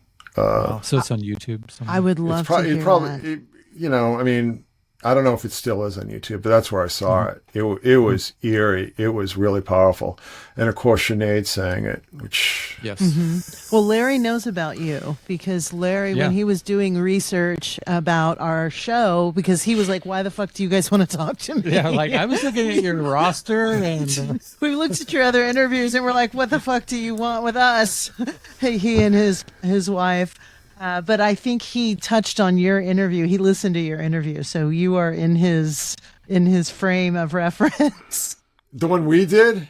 Yes. Yeah, I wasn't really happy with that one, to be honest with you. Yeah, I wasn't really very well focused that night. I forget what was going on. I think I was really tired of something. It was like something else was going on. I was really distracted. I wasn't happy with that interview. I felt like I wasn't centered, It's so interesting how that song has its own life, even outside of Larry's writing. Like, for me, that's what makes something powerful, is when it becomes objective art as opposed to subjective art. And he really fell into that. Like, he channeled this song and then he let it go into the ether wherever it landed. Well, he's got to thank Elizabeth because nobody remembered that song when she recorded it. Nobody remembered that song. I mean, that album did not sell well. Tim Buckley did it on the Monkees, on the last episode of the Monkees. Yeah. Yes, he did. But nobody remembered that. I mean, people might have seen it on reruns and so on, but nobody thought, oh my God, this song. And nobody cared about that song until she sang it. Yeah. Well, when I mentioned that's how I heard about it, that's what put that song on my radar. He was like, yeah, of course it is. That's what everybody says. And he because was it's there. true. Yes, exactly. He was there at that recording of the Monkees, and he talks about how when he gave the lyrics to Tim, that Tim looked at it and, they're at the breakfast table and he's just sitting there kind of fucking around with the guitar and it just flowed out of him. Yeah. Like in just one piece. That's when it's real. Yeah. But, Tim, he became a legend, right? But he was a joke. Tim Buckley was like the guy who like started off as a folkie and then thought he was like Marvin Gaye doing like sexy disco music, but it was terrible. He became like a cult artist for like people who listen to like WFMU or something. And it's just like, nobody bought any of his records. He never was successful. He was never popular. You know what I mean? Jeff was much, much more highly regarded than his father ever was. For sure. You know what I mean? That album went at least gold, probably platinum. You know what I mean? I don't think, I bet that album outsold all of his father's albums combined. Absolutely. You know what I mean? And it's interesting because one of the things that Larry said was that there's a line in the song that someone that was sitting at the breakfast table made fun of and wanted to change the line. And so Tim wasn't going to sing the song about the oyster on the Monkey show because of this line, because he didn't want to look like an asshole. And so Larry rewrote the line and he decided to sing the song, and their history was then made when Elizabeth sang it, of course. Yeah, and that's the version. I mean, everybody's done a version of it, but come on.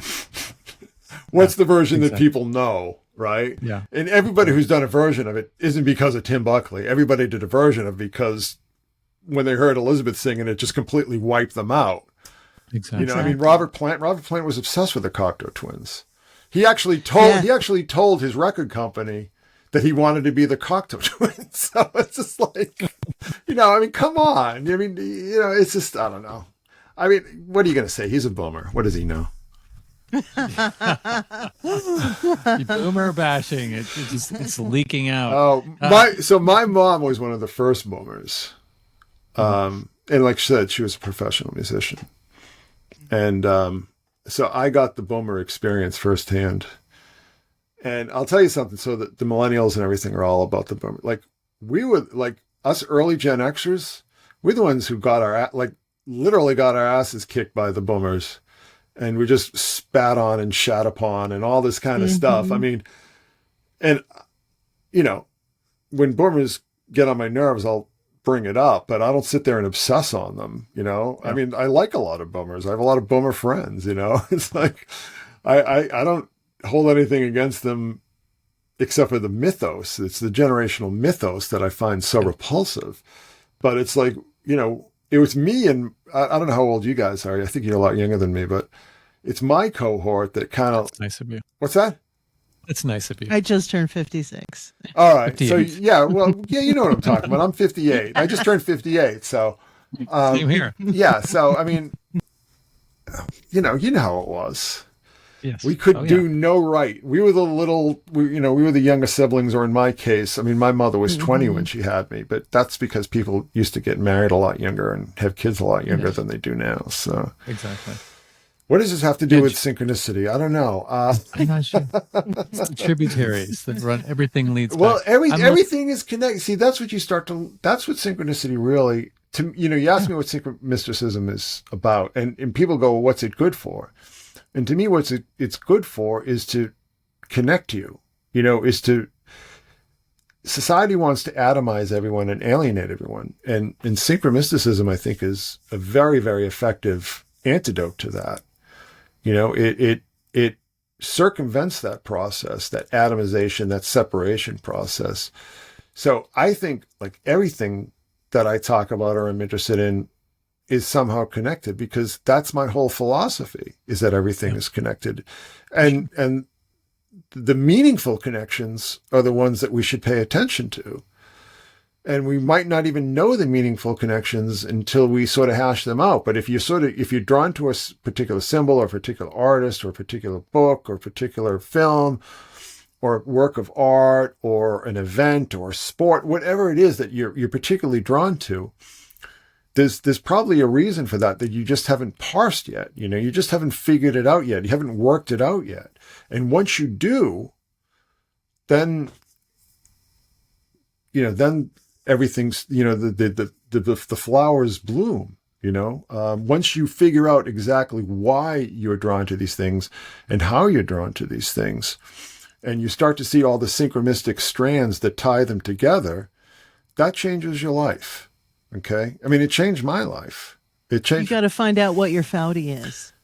Foudy or Fody? Fody. Yeah. I'm still kind of reeling from that, to be honest with you, because it's just like, amazing. How did I not? But it's a fucking trip. It is a trip, but I'll tell you something else. So, I have these private groups where we talk about Elizabeth and stuff, and we talk about all the synchronicities behind her. But we also talk about what we call the shimmer, which we sort of base on the film. Have you guys seen the film Annihilation? No. Annihilation with Natalie Portman, Jennifer Jason Leigh, Oscar Isaac. Have you seen that film? No. I don't. It doesn't. Well, it's kind of like a riff on the whole color out of space Lovecraft thing. Mm-hmm. Okay. And but it's this whole idea of the shimmer, that there's some sort of alien influence that crashes the Earth in a meteor, and it just starts overriding everything. It's like overwrites our DNA, changes our perception of time, changes reality. So we sort of latched onto that term because I'm starting, I can't tell you how many times that I just start to think like, did that really happen, or was that overwritten? And that's why, one of the reasons why I've been so immersed in Philip K. Dick thing, because I'm trying to figure out if the shimmer sort of connects in a way that I can grasp, other than sort of a broad philosophical way, in a tangible way that I can work with whether this whole idea of the shimmer from that film and his whole idea of orthogonal time, whether there's some sort of connections that I need to follow there. But I'll tell you something else. So you guys got to watch that film. I'm sure a lot of your listeners and viewers have watched it. But the thing that really flipped me out is when I discovered, so the film takes place in Florida, but it wasn't shot in Florida. It was shot in England. And when they enter this whole area, this whole zone where the shimmer has taken over, the area that they enter is the same exact area where they shot the Pearly Dewdrops video. Same exact area. Holy fuck. Same exact area. And actually Crazy. the area like they're showing the shimmer is the same, it's the exact same horizon landscape where we see Elizabeth sort of superimposed over in that video. Oh my God. And it's just like, Holy I've lost track of how many things like that. I mean, you asked me what is synchromysticism? I would just say, in 2 words, it's Elizabeth Fraser. I mean, there is no generator of synchronicity on Earth in history that even approaches her. I was going to ask you that. If there was one that you had to name, it would be her. I mean, without a moment's hesitation. I mean, there isn't even a second runner-up. There's not even a 10th runner-up. There's nothing. And this is why I say, this is why I'm so obsessed with Philip K. Dick, because he clearly, I'll give you another example. So I was talking about divine invasion and this whole thing where this character who becomes the manifestation of God, voice of God, right?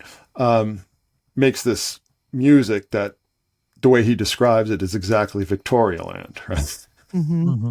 But there's also this discussion, between the singer who he clearly models off of Linda Ronstadt because he was obsessed with her, and her manager, who was based on her producer, Peter Asher, from Peter and Gordon fame. And they're talking about this whiskey from Scotland and this whole thing with the package and the label. There's this whole discussion with the package and the label of this bottle of whiskey from this particular part of Scotland, right? Well, at the same time he's writing this book, Elizabeth was working in a distillery in Scotland packaging whiskey bottles. Did I tell that story correctly? So he has this whole discussion between this character, his version of Elizabeth, or his proto Elizabeth, right, about the package and the label of a bottle of scotch. At the same time, that's exactly what she's doing for work, is putting labels on whiskey bottles and putting them in boxes. I mean, come on. It's just, I read that and I was like, this can't be real. This can't be real. And I tell you, these synchronicities just start to pile up. And I'm like, this has to be, something is changing the timeline. Something is objectively changing the timeline. I'm not just talking about things, anybody can manipulate information online, right? Right. It's when you, like I said, go back and a printed book, and you open it up and what is this book? This is 1990. Yeah. I got this at a used bookstore. Nobody was manipulating this, a human or even an AI. If it was being manipulated, It's by this synchronistic force, that is so far beyond human. And this is what drove my friend crazy, my synchronistic mentor crazy, because he was really good. He was really good. I mean, I think I'm better than him now, but he was really good. But he just didn't have a grounding for it. He didn't have a touchstone for it. And it drove him insane. It drove him insane. I'm not saying oh, he was crazy. Oh, look out. I'm saying he went clinically insane because he couldn't process it. And he starts to see that, he starts to think this is these extra dimensional entities that are just screwing with our heads by just changing things in such ways that they start to line up. Everything just starts to align synchronistically.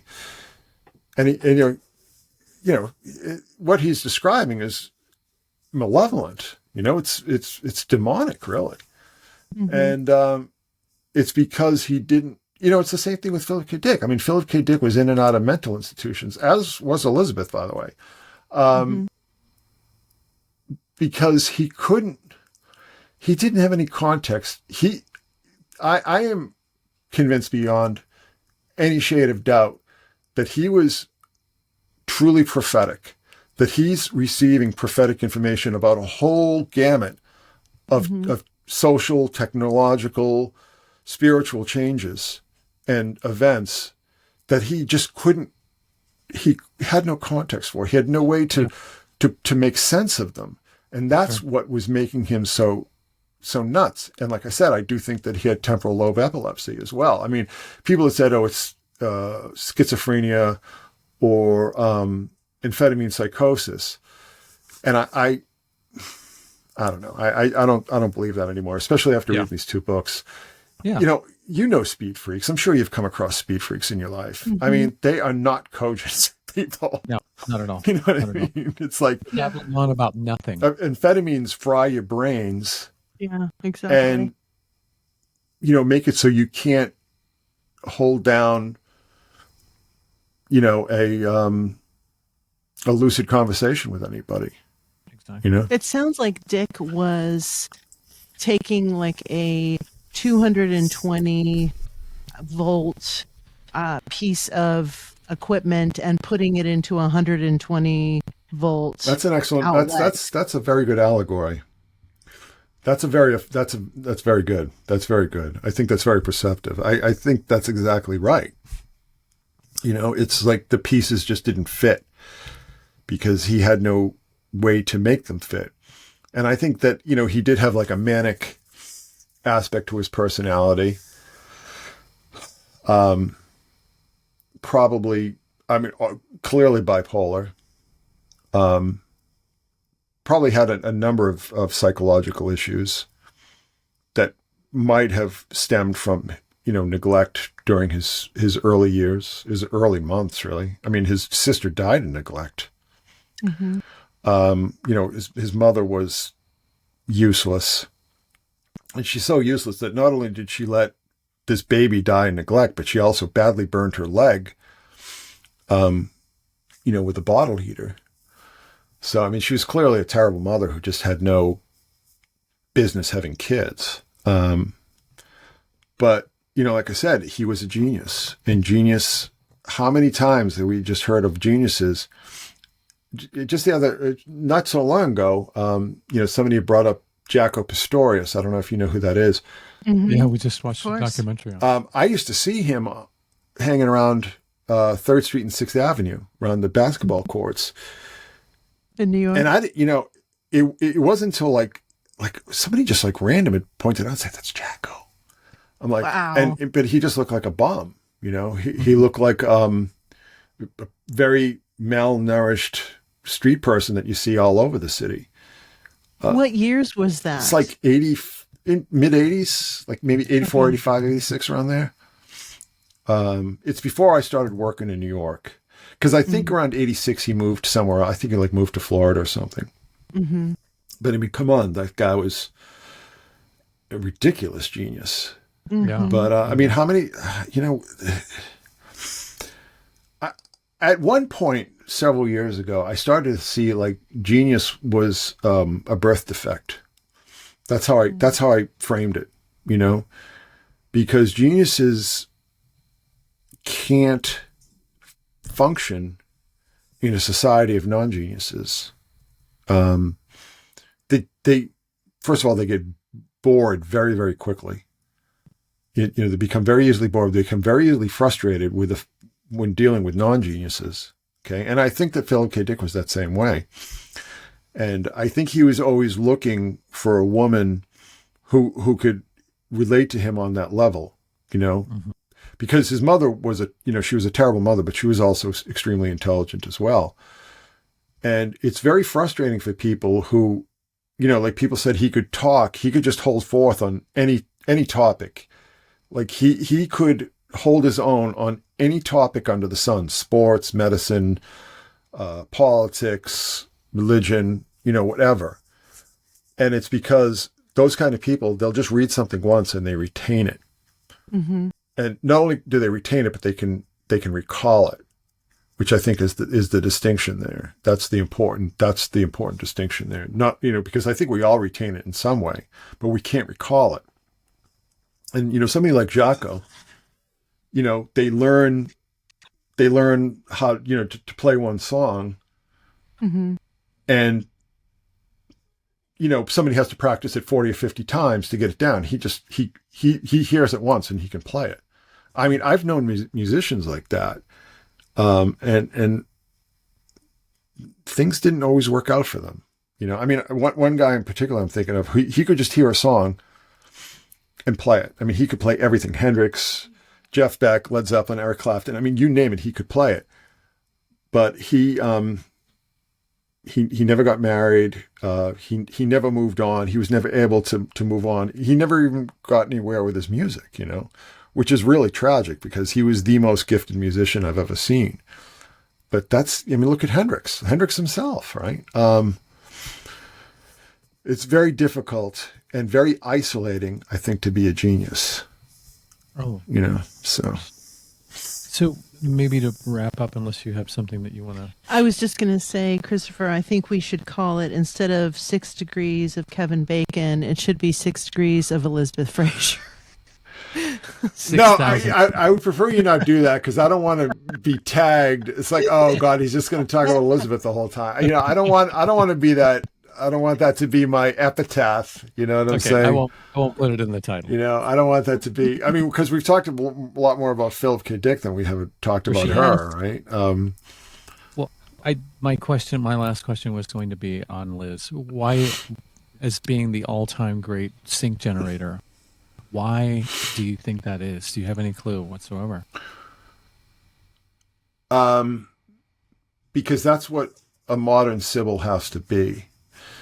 Okay, so Sibyls were basically women who lived in caves, right? And through whatever means would enter these extreme altered states of consciousness and just start wailing these songs that the priest would have to sit there and figure out, like, what the hell is she talking about? Okay, now we know. Okay, yeah. You know what I mean? So that was Sibyl's then. I mean, we are living in a wired, multifaceted, media-saturated environment now. The job description has changed. Nobody would take, even, listen, there are a lot of people who have made incredibly accurate prophecies, right? Mm-hmm. That to me is not all that unusual. Okay. There a lot of people can have clairvoyance or precognition. All right. I don't think that is all that rare. Like, I think certain people's brains are just wired in certain ways that they're able to process these signals that we all receive, we're all processing this information. All of us have these little flashes of precognition or in dreams or whatever. It happens to all of us. And there's an argument to be made that Jungian synchronicity as it's described really is just psi. And I talk about that in the book, that this is just what he's describing is not what I'm interested in. It's because it's really just psi, which I think all of us have the potentials for, to one degree or another. What needs to happen now is it needs to be somebody who, in some way, whether it's through, personal connections or connections to events or whatever, because I did those big, huge posts where, like, almost every career move in her entire life has been accompanied by some major event, whether it's like earthquakes or plane crashes or hurricanes. I mean, it's been going on since day one, right? Mm-hmm. I mean, it's, you can't argue with it anymore. You might disagree what the significance of it is, but it's there. I mean, the information is objectively there.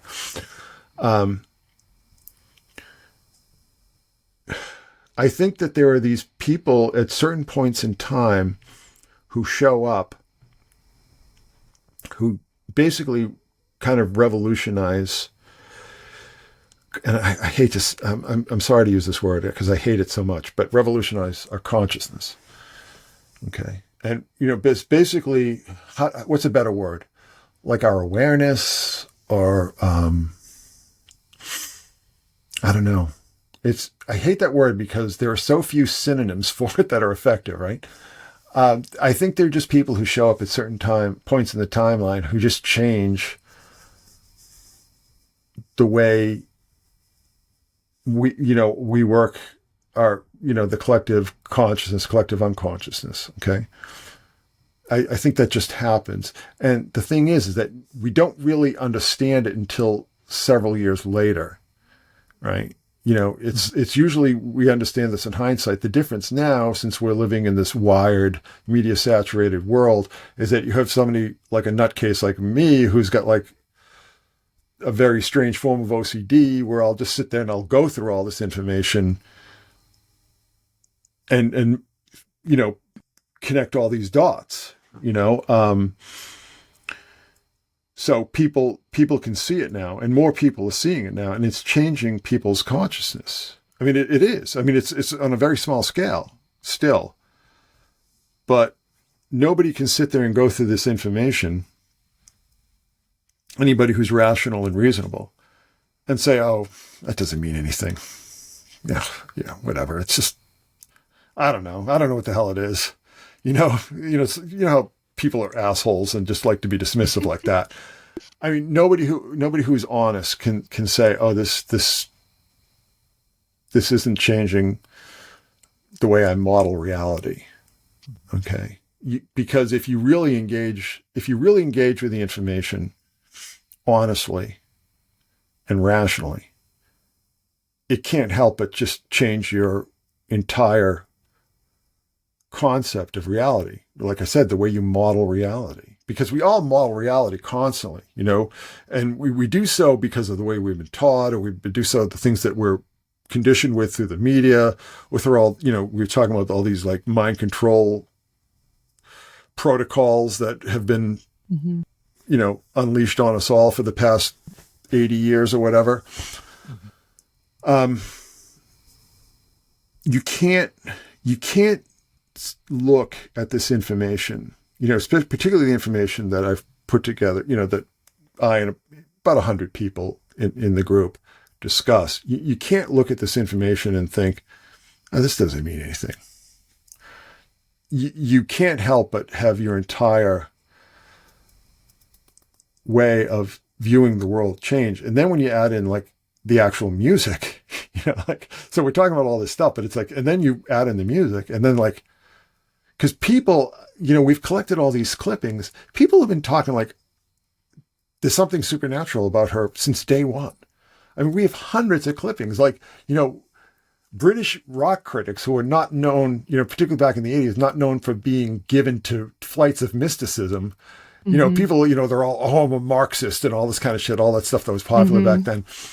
And they're all like, oh my God, she's like a Maenad. And, I mean, I don't know if people use the word Sibyl, but I mean, you have to reach into the lexicon of mythology to put that music into context, right? I mean, if you really engage with it, it's like, it changes.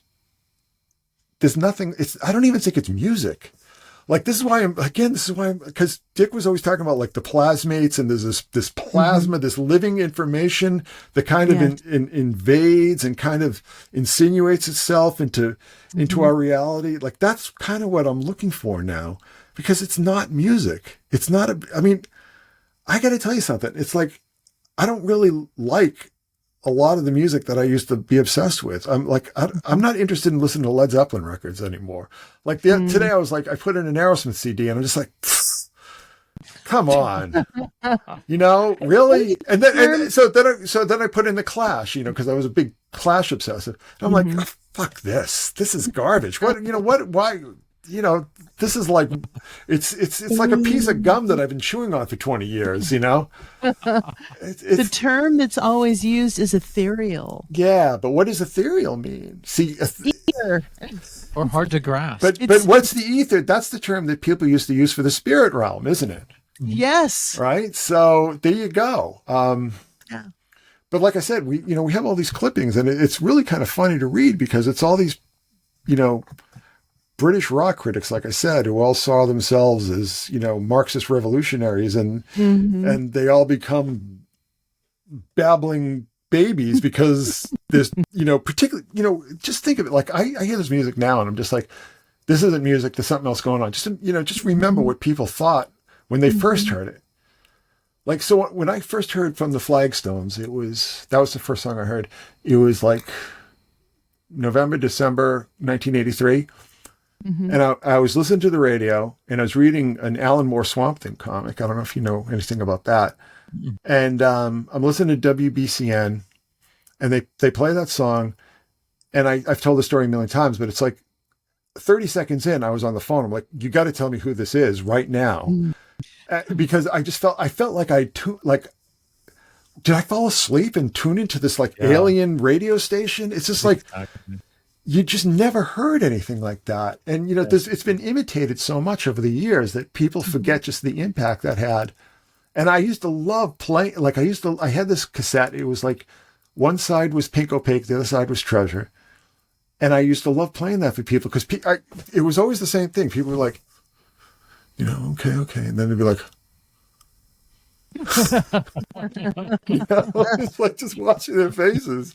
A tear every single time. People are just like, oh my God, what is this? What are you playing me? Like, what is this supposed to be? So people forget that. People forget just, like I said, I don't think it's music. It's obviously it is music. Yes. But I don't think that's all it is. There's something else going on. And that's, again, why, they're in the other room, but I have this stack of Philip K. Dick books on my nightstand because I'm trying to figure out, he clearly was talking, now I have to read The Divine Invasion again, which a book I didn't like, but now I have to read it again because, he's inadvertently describing what Elizabeth was doing for a day job while he was writing the book. Wow. It gets to be numbing, though. You see, this is the thing. It's like it starts off and you're just like, oh my God, I can't believe it.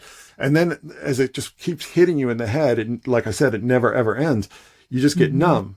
But then when you get past the numbness, you just in this state of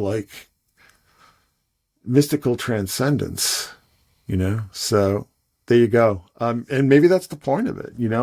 Maybe we do have to change our consciousness. Maybe we do have to change our basic neurology, we can't, I think technology has a lot to do with it. So this is something I've been thinking about, and I promise this is going to make sense in the context of your question, but we are in a state that we've had almost glimpses of, say during the Industrial Revolution, in periods like that, with these big breakthroughs, big changes in technology that completely upend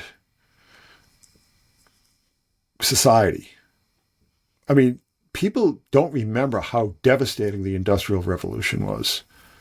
Okay. It didn't. And it's, and we've seen it in countries, agrarian or rural countries that industrialized in the past, 50, 60, 70, 80 years, right? We've seen the effect it has on these cultures. In Europe, it was just devastating. It was absolutely devastating.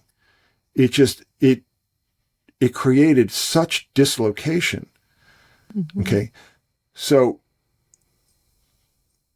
we've had that experience under our belt now, but we don't realize that the technology and the ways of communication, like doing this here, are changing our neurology.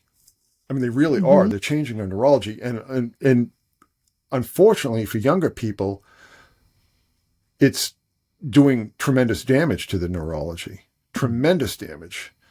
And I was watching these videos of all these teachers, I got to quit. I can't deal with these kids anymore. They have no attention spans. They can't focus. They have no skills. They don't know how to do anything. so that's a major problem that's only going to get worse. And it's become really challenging for us to navigate because we haven't dealt with having an entire generation come up whose neurology is completely different than anyone else's. Mm-hmm. All right. So the millennials sort of, their experience was bifurcated because they grew up, or they were born and raised, most of them were born and raised before the advent of broadband internet and cell phones and everything. Mm-hmm. And then they sort of fell into that. And then the Zoomers didn't know anything else. Right. And it had a lot of devastating effects. And now, we're 2 generations into it, and we've so altered the basic neurology of the young. It scares the shit out of me, to be honest with you. It really does, because these are kids who they can't tell time. They can't make change. It's all this. They just don't know anything, like things that we took for granted. Exactly. And there's the whole thing, like, and it goes back to millennials, like, that you'd see all these headlines, millennials can't change a tire or boil an egg. You know what I mean? I think that's changed. I think that was just a lot of them because they were still young, and young people don't know anything. Or not anymore, at least. But so we are undergoing a revolution in our neurology, basic neurology and basic states of being. Now, what does this have to do with Elizabeth? Right? Well, I had read a statistic a few months ago. So there are over 3 million listeners to the Cocker Twins on Spotify every month. 2/3 of them are Zoomers. 2/3 of them. Just think about that. How many groups can you say about that? Like, not very many. Because like Zoomers they love dream pop, and they love shoegaze and all that kind of stuff. But so that means 2 million listeners, 2 million people listening to the Cocker Twins every month on Spotify are under 25. Think about that. They're more popular now than they ever were. You know what I mean? Gives me hope. And so what does this have to, so there's that. So what does this have to do with Philip K. Dick? Well, not the book so much, even though it sort of leans into that. But have you seen the movie Radio Free Albemuth based on his novel? Mm-mm. So this whole thing, and you got to watch the movie because it's like the president character is eerily Joe Biden. It even looks like him. It's Wow. and it's a whole. You gotta watch the movie and read the book if you're interested. But it's the whole thing that Valis, this godlike artificial intelligence that's in orbit around the Earth, is basically that embeds, sees how repressive and horrific, human society is becoming, and starts feeding these signals into music, into music that kids will listen to. And the end of the book is like, this guy's sitting in jail, and he looks out across the prison yard and he sees the kids listening to the song that's embedded with this homoplasmate, what Dick called the homoplasmate, this living information embedded into this music. Wow. Okay. So that's happening now, right? That's actually what's going on right now, today, every single day. So, that's what I'm saying. It's like, I am so obsessed with Philip K. Dick right now, because I'm trying to figure out like how to make sense of what's happening now, and, never mind all the Samantha and Minority Report stuff, because none of that was in his novel. Here's an interesting fact. Even in the first draft of the screenplay, Samantha's character didn't exist. And there was nothing about, the mother who's, the baby was taken away from her and she's trying to get her baby back and all this kind of stuff. And then the drowning. And then you watch the movie and every time we see the mother on screen, we hear this, oh, we hear Carolyn's fingers, you know what I'm saying? And, so never mind that all that was written not only after Jeff Buckley died, but it was actually being written while the film was being produced, and it was all that stuff, with the lost daughter and the mother who wants her daughter back and all that kind of stuff, was written in after Samantha Morton was cast in that role, because it was the original person who was supposed to play that role was Kate Winslet, not Kate Winslet, Kate Blanchett. Interesting. Wow. And I think she had to duck out because she had to do the film Elizabeth.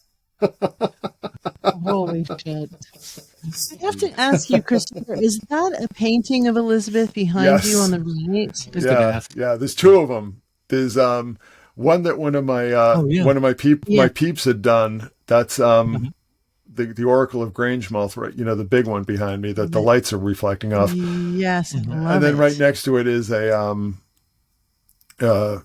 stained glass depiction. Amazing. Of Elizabeth. Yes, she's been calling to me the whole time. I've been looking in her eyes. It's brilliant. Yeah. It's beautiful. I do that on purpose. So, I'm like, good job. Exactly. Did you say something, Chris? Oh my God. That's my MK Ultra, baby. What a fucking great conversation, and such an honor to have you back. I just love you, and I just think you are doing God's work. Well, thank you. He's doing Liz's work. I'm doing the voice of God's work, right? Exactly. It's really one more. I get one more before we go. So, So Philip K. Dick had written this book, Ubik, in 68, 69. And he was talking about how the voice of God will make itself known through the trash stratum. That's what he called it. Like, he said that, the voice of God will come to us, because, the world has become so repressive and so controlled that the voice of God has to, the divine, the divinity has to insinuate itself through places that people won't look for it. And he talked about, like a television commercial, like the voice of God will be heard on a television commercial. Of course, the Cocteau Twins did 2 Fruitopia ads back in the 90s. But, so we talked about this whole thing, and it's all in the context of the trash stratum. Like the voice of God will be heard, will well up into the public consciousness through the trash stratum.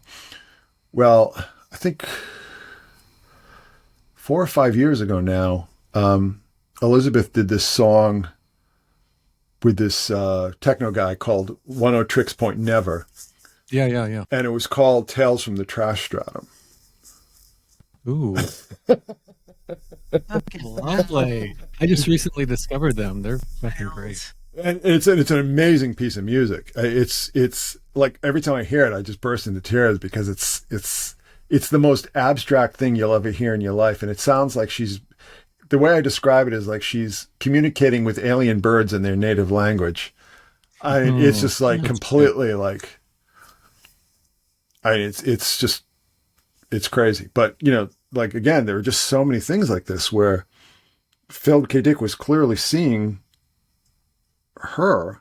But he, the whole thing, just to put it into context is, you saw this as like in the context of Sophia, right? Mm-hmm. So Sophia being like the feminine aspect of God, that the feminine aspect of God will arise when, those masculine energies have become too dangerous, particularly in the context of technology, And what I would argue now is that we've, in the past 10 years or so, maybe a little more, we've seen what I call the toxic feminine.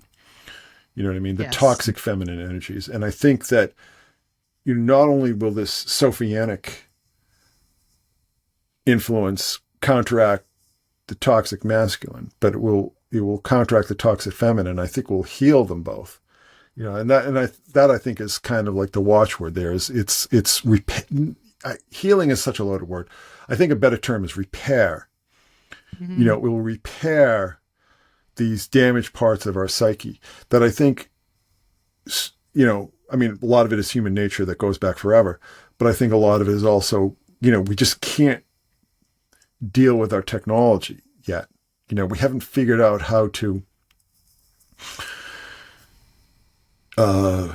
integrate it into our consciousness. And that's why, we're starting to see all this scary shit, like all these crazy drones and all this kind of stuff going on.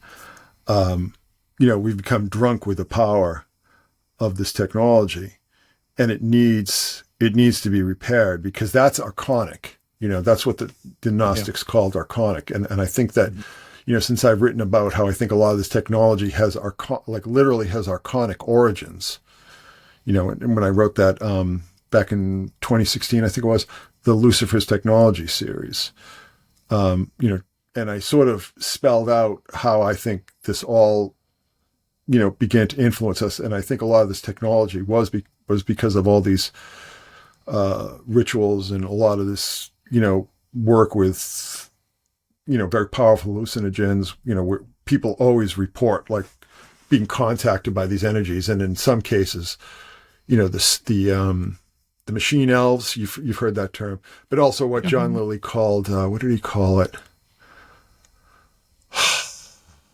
Oh, I know what you're talking about. Like something machine intelligence. Yeah. I forget the term. I know and it's interesting because the counterbalance, see, now I'm going to have to get into Lilly now, because Lilly was talking about this conflict between, what did he call it? The coincidence control office versus like the machine intelligence. This is this conflict. And I think, again, I think that's playing out now. And we just need to adjust. We need to decolonize our brains from like Hollywood nonsense. I think that's a huge part of it. Because a lot of times when people start to think about terms like, these kind of conflicts or demons or the apocalypse and all these kind of things, they tend to put it into the context of Hollywood, and also, trash, strip mall evangelicalism, which, and mind you, I'm not including all evangelicals in that. I'm just talking about this lower order that was very clearly manufactured by the CIA, and that's not even a debate. I mean, there's a clear paper trail pointing that out, that this kind of like junk, like the prosperity gospel, and just a lot of this kind of just trash TV evangelical kind of stuff was manufactured by intelligence agencies, and I have to be very careful, because I don't want to offend either Christians or evangelicals, because I'm not trying to, but I'm just, you have to sort of parse out. Interestingly enough, though, I mean, one thing that I've noticed, much to my dismay, is that the one thing that evangelicals all agree on, there's only one thing that they all agree on in the entire world, is that all the other evangelicals are heretics. Yes. That's the one thing that they all agree on. And I'll tell you something. It's I'd love to engage with that world, but that's not godly. There's nothing Christ-like about that. There really isn't. For sure. It's disgusting. I mean, it literally disgusts me. Like, I have a feeling of revulsion, because I think it's done tremendous damage to Christianity and so on. But anyway, so getting back to this whole thing, like, I do believe that there is this influence in the world that is very real. It's not imaginary. It's not conceptual. It's not delusional. It's a very real influence. And that's the only term that I'll feel comfortable using right now, but it's a very real influence that is at work at the world right now. And I'm just trying to parse out exactly how it works, and exactly, quite frankly, how we can tap into it, how we can work with it. And that, to me, is where Synchromysticism comes in. So there you go. It feels like it's almost trying to see how many people are paying attention. So the information is being disseminated and it goes unnoticed by many people in the masses, but there are specific people all around the world that are picking up on it. So it's almost like a frequency that only specific people can hear and tune into. No, I agree with that. I agree with that. But that's what Philip K. Dick talked about in Radio Free Albemarle. So again, I think I'm gonna be in Dick, knee deep in Dick. I'm gonna be knee deep in Dick for That's going to be the name of the episode. yeah, for the foreseeable future. Because I mean, I'm not. This isn't speculation. I honestly and truly and rationally believe that he foresaw all of this. Yeah. And I think, I want to, I mean, I've learned so much just over the past couple of months, just by, re-immersing myself in his work. Not so much his novels, but like his religious writings, his religious work, the exegesis and so on. I've learned so much. And it's so many major pieces of this big puzzle that I've been working on have fallen into place through this research and through this immersion that, like I said, I think I'm going to be in that headspace for quite some time to come. So anyway, there you go. Well, lucky us that that's happening. Please come back. Okay. Yeah. You're twisting his arm. Yes, thank you for taking the time to chat with us, Chris. It was fantastic. I think this is Chris. You've been off screen the entire time. You can't see me at all. At all. Just a disembodied voice. Yeah, you are. You are. Yeah, you are. Like, yeah. There you go. Yeah, you've been off screen this entire time. I'm sorry. We got to figure out a way to fix that. That's the one thing I don't like about Riverside. But if you've done any interview on here before, if you could just stay or leave your browser window open until everything. Yes, I'm familiar with that aspect. Yes. Fantastic. Yes. StreamYard is the same way. So. Oh yeah. Exactly.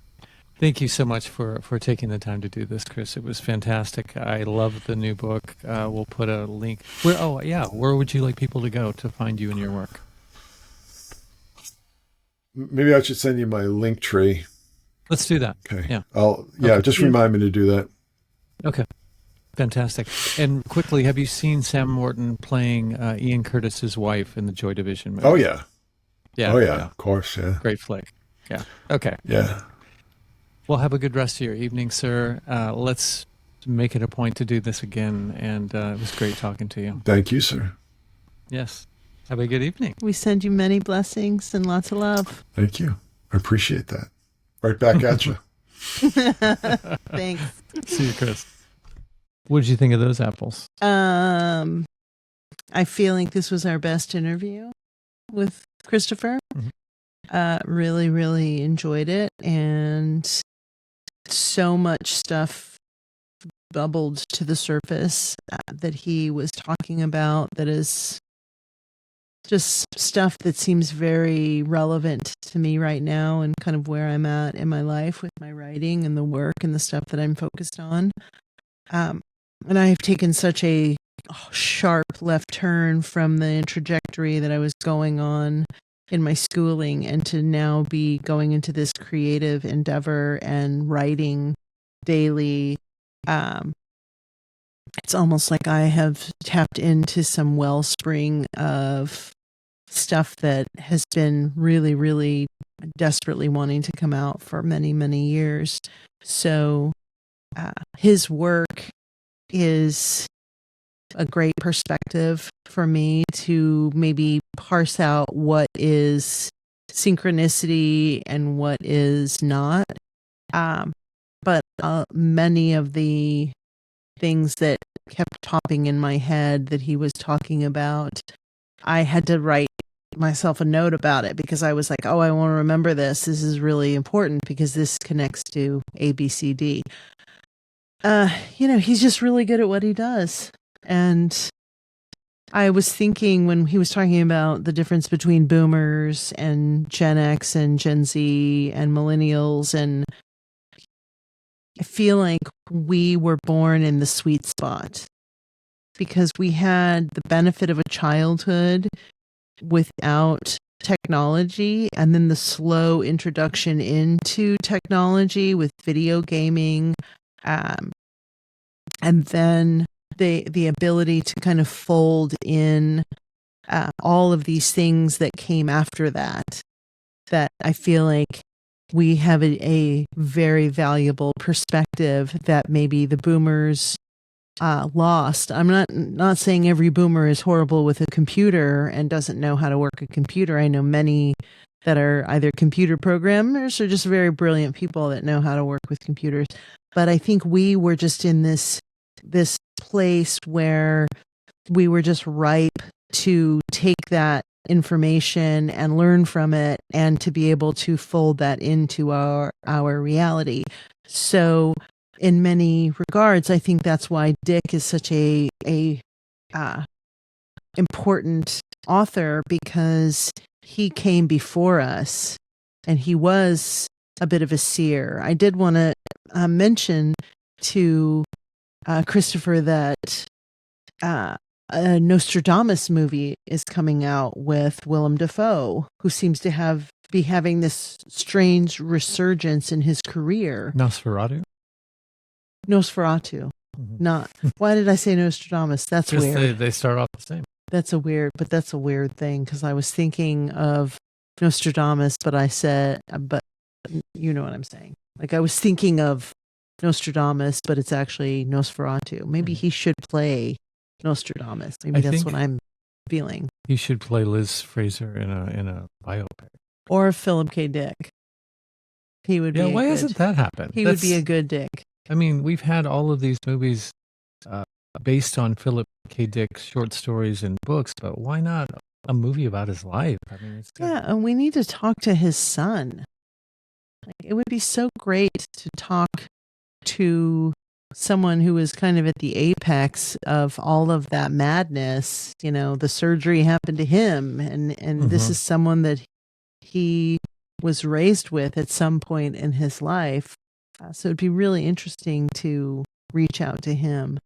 And I hope that Christopher has the opportunity to talk to Larry Beckett, because I think that would be a great conversation. I would like to summon Liz Fraser to... Well, okay, let's solve this right here and now. It's spelled like it's Frazer, but everybody pronounces it Frazier. Why is that? I pronounce it Fraser like a stubborn bastard, but maybe that's the wrong pronunciation. I think it's just linguistics. It depends on where you are, what some people say pop, some people say soda.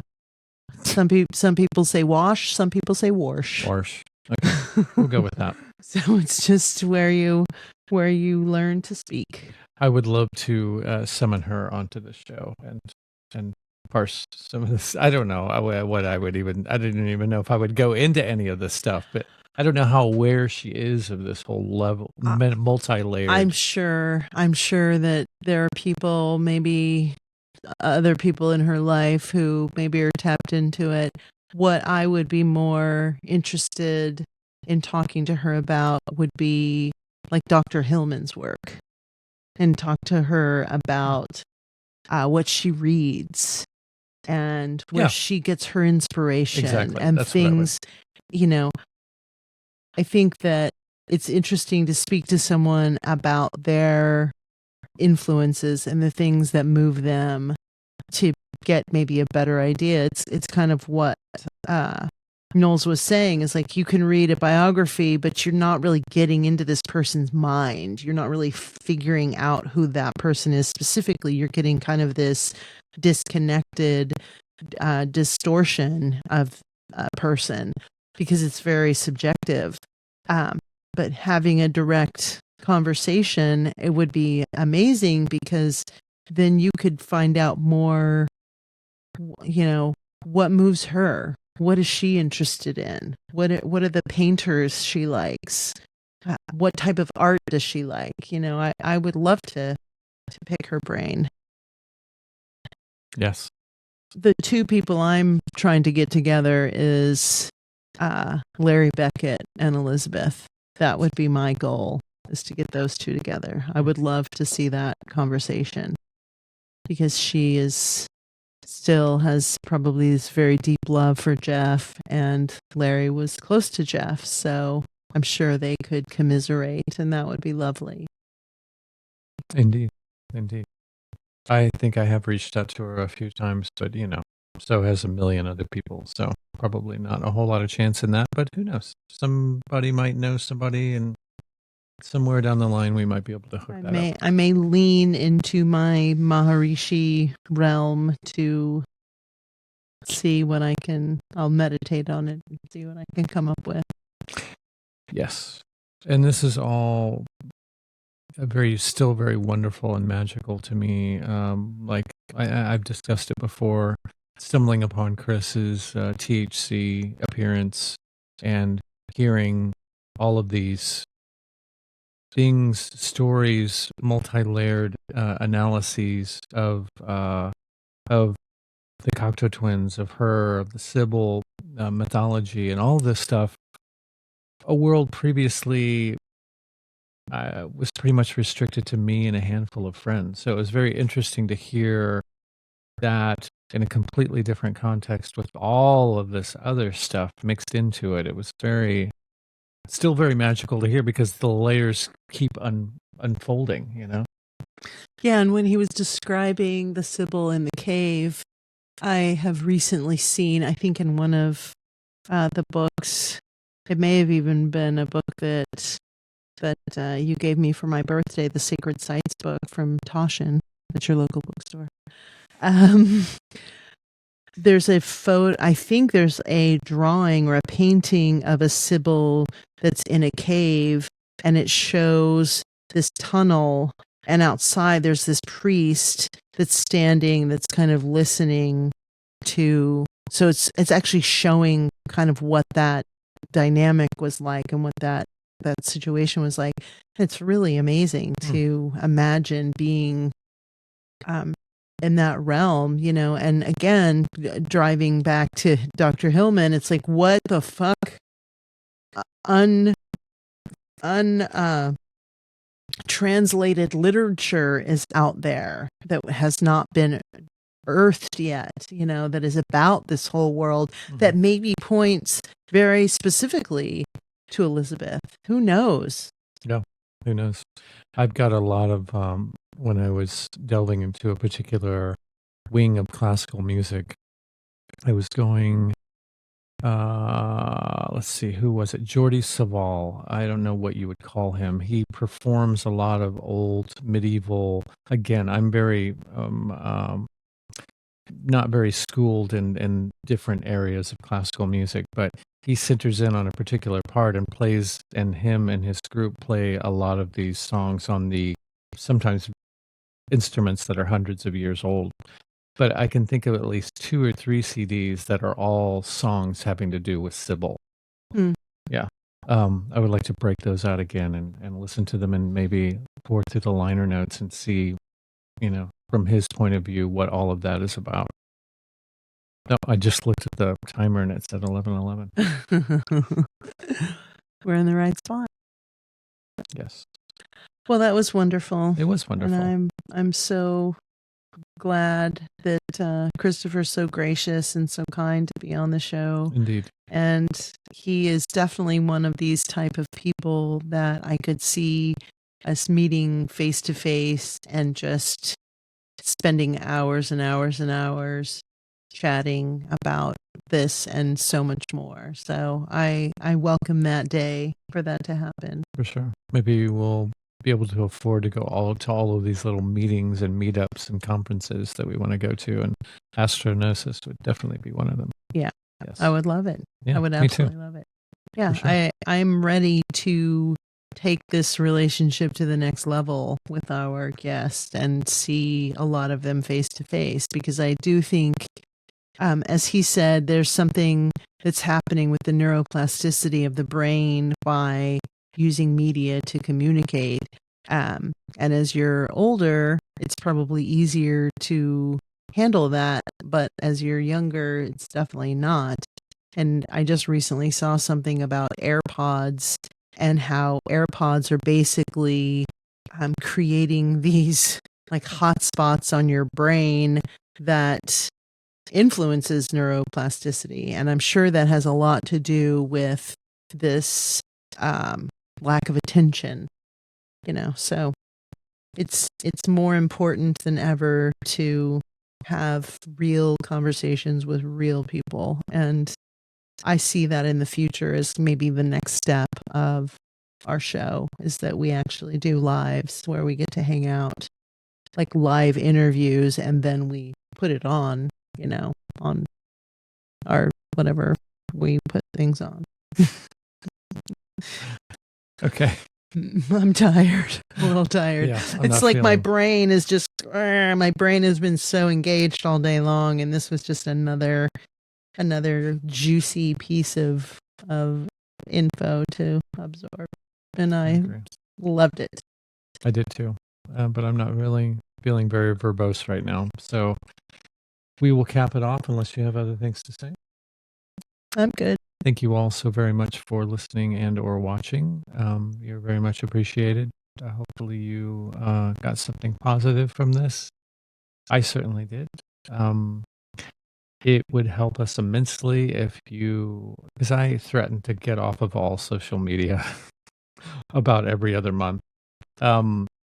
So if that ever does happen, and even before it does happen, if you all would be so kindly to share and post and turn on friends, pass this around, word of mouth, that would be fantastic, because that is the best way, I think, for the melt to be heard by other people who might be into them or might be into what we're doing, but know nothing about us. So we're not trying to become huge, but if we are going to do things like live interviews, then we've got to have some cash to do that with. So, or if somebody wants to loan us a Learjet, I'll learn how to fly, and we could just take that around the country. I also hope that you include in the liner notes for the show all of the recommendations that Christopher sent our way, because I think if someone doesn't take notes, some people listen to us when they're exercising or on the move. It would be really great to be able to share that stuff, because I think this is the way that we keep this energy flowing, is that we do get some degree of consensus that more people are tuned into it, because I think there's this ambient knowing that we all have, but sometimes having a place to go where you go, oh yeah, that movie really did affect me or influence me, and other people see things that maybe we would miss, or maybe that Christopher would miss, and it would be great to just share that information. Good idea. I will vouch to do that. All right. Vouch? Sure. God, let's end this as quickly as possible. All right. Much love to you all. Thank you. And there's fantastic stuff coming your way. So much love. Farewell. Much love. Farewell.